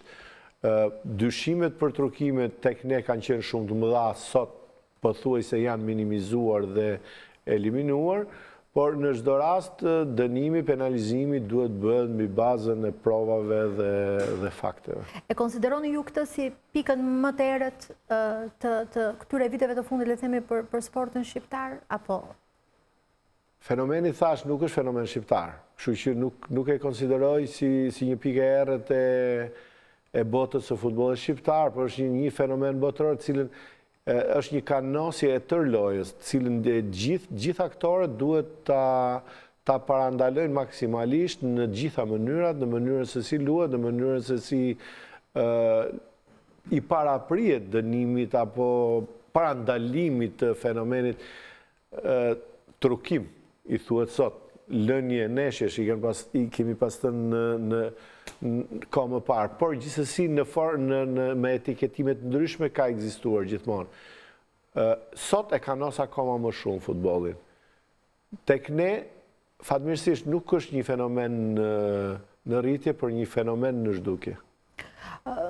Gjykimi, një pikë nxehtë një pikë e diskutuar, madje ka shkuar deri aty sa ta akuzoheni dhe ju në mënyrë të drejtë për drejtë që ndikoni tek ai apo le të themi është një sektor totalisht në komandën tuaj. Tani, nuk është një gjë që mund të diskutojmë dhe të themi gjykimi i Shqipërisë ka si gabim apo gjykimi i Shqipërisë i niveleve më të mira këtu apo atje. Një gjë dihet që Federata e Futbollit ka bërë maksimumin për përgatitjen e gjyqtarëve, siç thash së fundmi dhe me ngritjen e akademisë arbitrimit, ka ndihmuar gjithmonë për performancën e tyre, madje ndihmon dhe për përgatitjen fizike të tyre, përgatitjen teorike të tyre dhe nuk mendoj kurrë që niveli i gjykimit Shqipëri është më i ulët se sa niveli i futbollit. Por, e kemi thënë që futbolli është lojë e gabimeve dhe gjyqtarët do gabojnë. E rëndësishme është, por është e vështirë, ta dallosh nëse është gabim njerëzor që i themi në futboll, apo gabim jo njerëzor. Unë uroj që gjithë gabimet kënë qenë njerëzore, për aty janë komisionet për t'i përcaktuar apo për t'i parandaluar. Në një përmbledhje, gjykimi në Shqipëri nuk është në nivelin e futbollit. Do ketë gabime, ka pasur, ka dhe do ketë. Asnjë nuk kemi të lumtur kur ndodhin ato, ashtu siç nuk kemi të lumtur kur një futbollist humb penallti, apo kur një futbollist humb një rast për gol nga 1 metër nga vija fatale. Kjo është lojë e gabimeve. I rikthehemi garës për president. Pse mendoni zoti Duka që është kaq e rëndësishme se kush do të jetë presidenti i federatës kur në fund të fundit ju keni një vot, ashtu siç kanë dhe 10 antarët e tjerë të komitetit ekzekutiv? Pse flitet kaq pak për antarët e komitetit, kush do të jenë ata, çfarë propozojnë klubet? Ka pothuajse zero interes në raport me postën e presidentit. Politikat kryesore të drejtimit të një institucioni janë politikat që prodhohen nga institucioni i presidentit dhe apo propozohen dhe miratohen nga paktën për periudhën mes 2 asambleve dhe miratohen nga komiteti ekzekutiv. Kështu që për këtë institucion, për këtë organizat është një gjë e rëndësishme dhe për të caktuar fatet e 4 viteve tashme. Kështu që është shumë mirë që njerëzit të mendojnë para se të vendosin se kush do të drejtojë, nëse do ta kthejnë gjuhën e biznesit, kjo është një pronë e komunitetit futbollit dhe është pronë e tyre që do të lejnë dikë për të prodhuar politikat e drejtimit saj dhe që është një institucion i rëndësishëm për të ndërtuar dhe strukturën apo administratën që do të administrojë fatet e këtyre antarëve të komunitetit futbollit. Kështu që duhet mendojnë mirë para se të vendosin se kujt do t'ja lënë shtëpinë e tyre. Juve, zoti Duka, cili klub ju ka propozuar për të qenë president? Janë disa klube që besoj se do t'i deklaroj, thash, unë në çdo moment jam munduar të jem korrekt me statutet e Federatës së Futbollit dhe siç kam qenë korrekt dhe me përcaktimin e datës që u ironizua nga ndonjëri. Kështu që komisioni i verifikimit që merr propozimet besoj se do t'i bëj publike her pas here. Jo, duke qenë se u deklarua, më duket që klubi Korabit kishte bërë një propozim. Ja, nuk di tjetë e vërtet që sepse kishte dalë një deklarat që nuk e kemi ne në dorë ka bashkia, më duket si një formë tërheqje. Nuk di nëse Korabi, po nuk besoj. Besoj se do jenë klube tjera dhe shumë klube tjera ose një klub tjetër që nuk është në gjë shumë e rëndësishme. Për qenë kandidat mjafton që është duhet t'i deklaroj komiteti i verifikimit asambles, apo administrata e cila pregatit asamble. Po të kujtoj gjatë këtyre viteve të kandidimit tuaj... Po sigurisht që klubet e mëdha shqiptare. Klubet e mëdha shqiptare. Ka ndikim kjo tek gara për president? Nëse të konform statutit, e rëndësishme është që t'jesh kandidat, mund t'jesh edhe me një propozim. Duke i kujtuar gjatë këtyre viteve në garën tuaj për president, ndoqëm edhe në fakt nëpërmjet materialit përballë figurave të njohura të sportit, Rudi Vatës, Salvador Kaçaj, Refik Halili, Edmond Haxhia, mos haroj ndonjë, mund jetë ndonjë tjetër. Sot jeni përballë një politikani, kuptohet dashamirës sporti, po është një politikan. Si ndiheni? Është era parë që jeni përballë një politikani në garë? Mendoj që e konsumuam dhe më lartë. Do të kisha shumë dëshirë që t'ishte një garë vetëm sportive, por vazhdoj ta konsideroj të tillë, vazhdoj ta më shumë duhet merre me veten, me ato çfarë kemi bërë dhe çfarë do të bëjmë se sa me kandidatin tjetër. Kandidati tjetër duhet i shohë vetë, të bëjë llogarit vetë dhe janë tjerët ato që duhet ta shohin. U diskutua disa herë, fundit janë antarët që duhet vendosin. U diskutua disa herë përpara fushatës që ndoshta ishin dhe vetëm propozime në rrjetet sociale apo media të ndryshme që mund të kishit përballë Lorikcanën apo Iklitaren. Do t'i kishit preferuar më shumë se sa Finon? Tani, nuk është se mund ta zgjedhësh dhe t'japësh tani t'japësh opinione se domethënë gjithmonë alternativa thash sa më shumë të kishte. Të dy figurat që përmendët janë figura goxha të spikatur, figura që kanë kontribuar shumë për futbollin shqiptar dhe që kanë të gjitha të drejtat të marrin çdo lloj pozicioni në futbollin shqiptar, pse jo president, në mos sot, nesër, jo vetëm Loriku apo Igli, po shumë të tjerë. Ka komuniteti i futbollit shumë figura të cilët mund ta çojnë përpara futbollit shqiptar. Mendoni se në këtë asamble do të diskutohet më shumë për buxhetin, më shumë për çështje të cilat e kemi parë që të kalojnë pak më shpejt. Përcaktimi i rendit ditës i asamblesës është i përcaktuar në statut. Duket që klubet janë shumë dakord. Të gjithë pikat e rendit ditës do jenë po ato që ka përcaktuar statuti dhe kanë qenë në çdo asamble. Materialet çdo antar apo qoftë dhe media do t'i marrë sipas afateve statutore në datën e caktuar, që është 10 ditë para zhvillimit të asamblesë dhe nëse do ketë apo jo diskutime, kjo varet nga antarët, nëse do jenë të qartë apo jo me ato që kanë përgatitur trupat e emëruar për atë punë, auditi apo trupat financiar, varet nëse ka diskutime, nëse ka vërejtje, nëse ka sugjerime, nëse ka diskutime. Asambleja për këtë punë është për të rregulluar punët për të ardhmen. Pra, paktën pjesa e parë asamblesë është për diskutuar dhe të analizuar gjithë punët e vitit të fundit, buxhetet, pasyrat financiare dhe për të miratuar buxhetin e vitit 2018. Pastaj, seanca e fundit është ajo e zgjedhjeve të Komitetit Ekzekutiv dhe të Presidentit Federatës. Ju do ta pranoni rezultatin e zgjedhjeve sido që të jetë zoti Duka? Po në futboll pranohet rezultati, unë nuk kom pa ndonjë sportist që nuk pranon rezultatin me gjithë kënaqësi apo pa kënaqësi, sportistët e pranojnë rezultatin, njerëzit e sportit e pranojnë rezultatin dhe japin dorë. Jo, nga që jeni mësuar gjithmonë me rezultatin pozitiv. Për këtë e kisha. Po prapë do ta pranoj rezultatin pozitiv. Do ta pranoni rezultatin.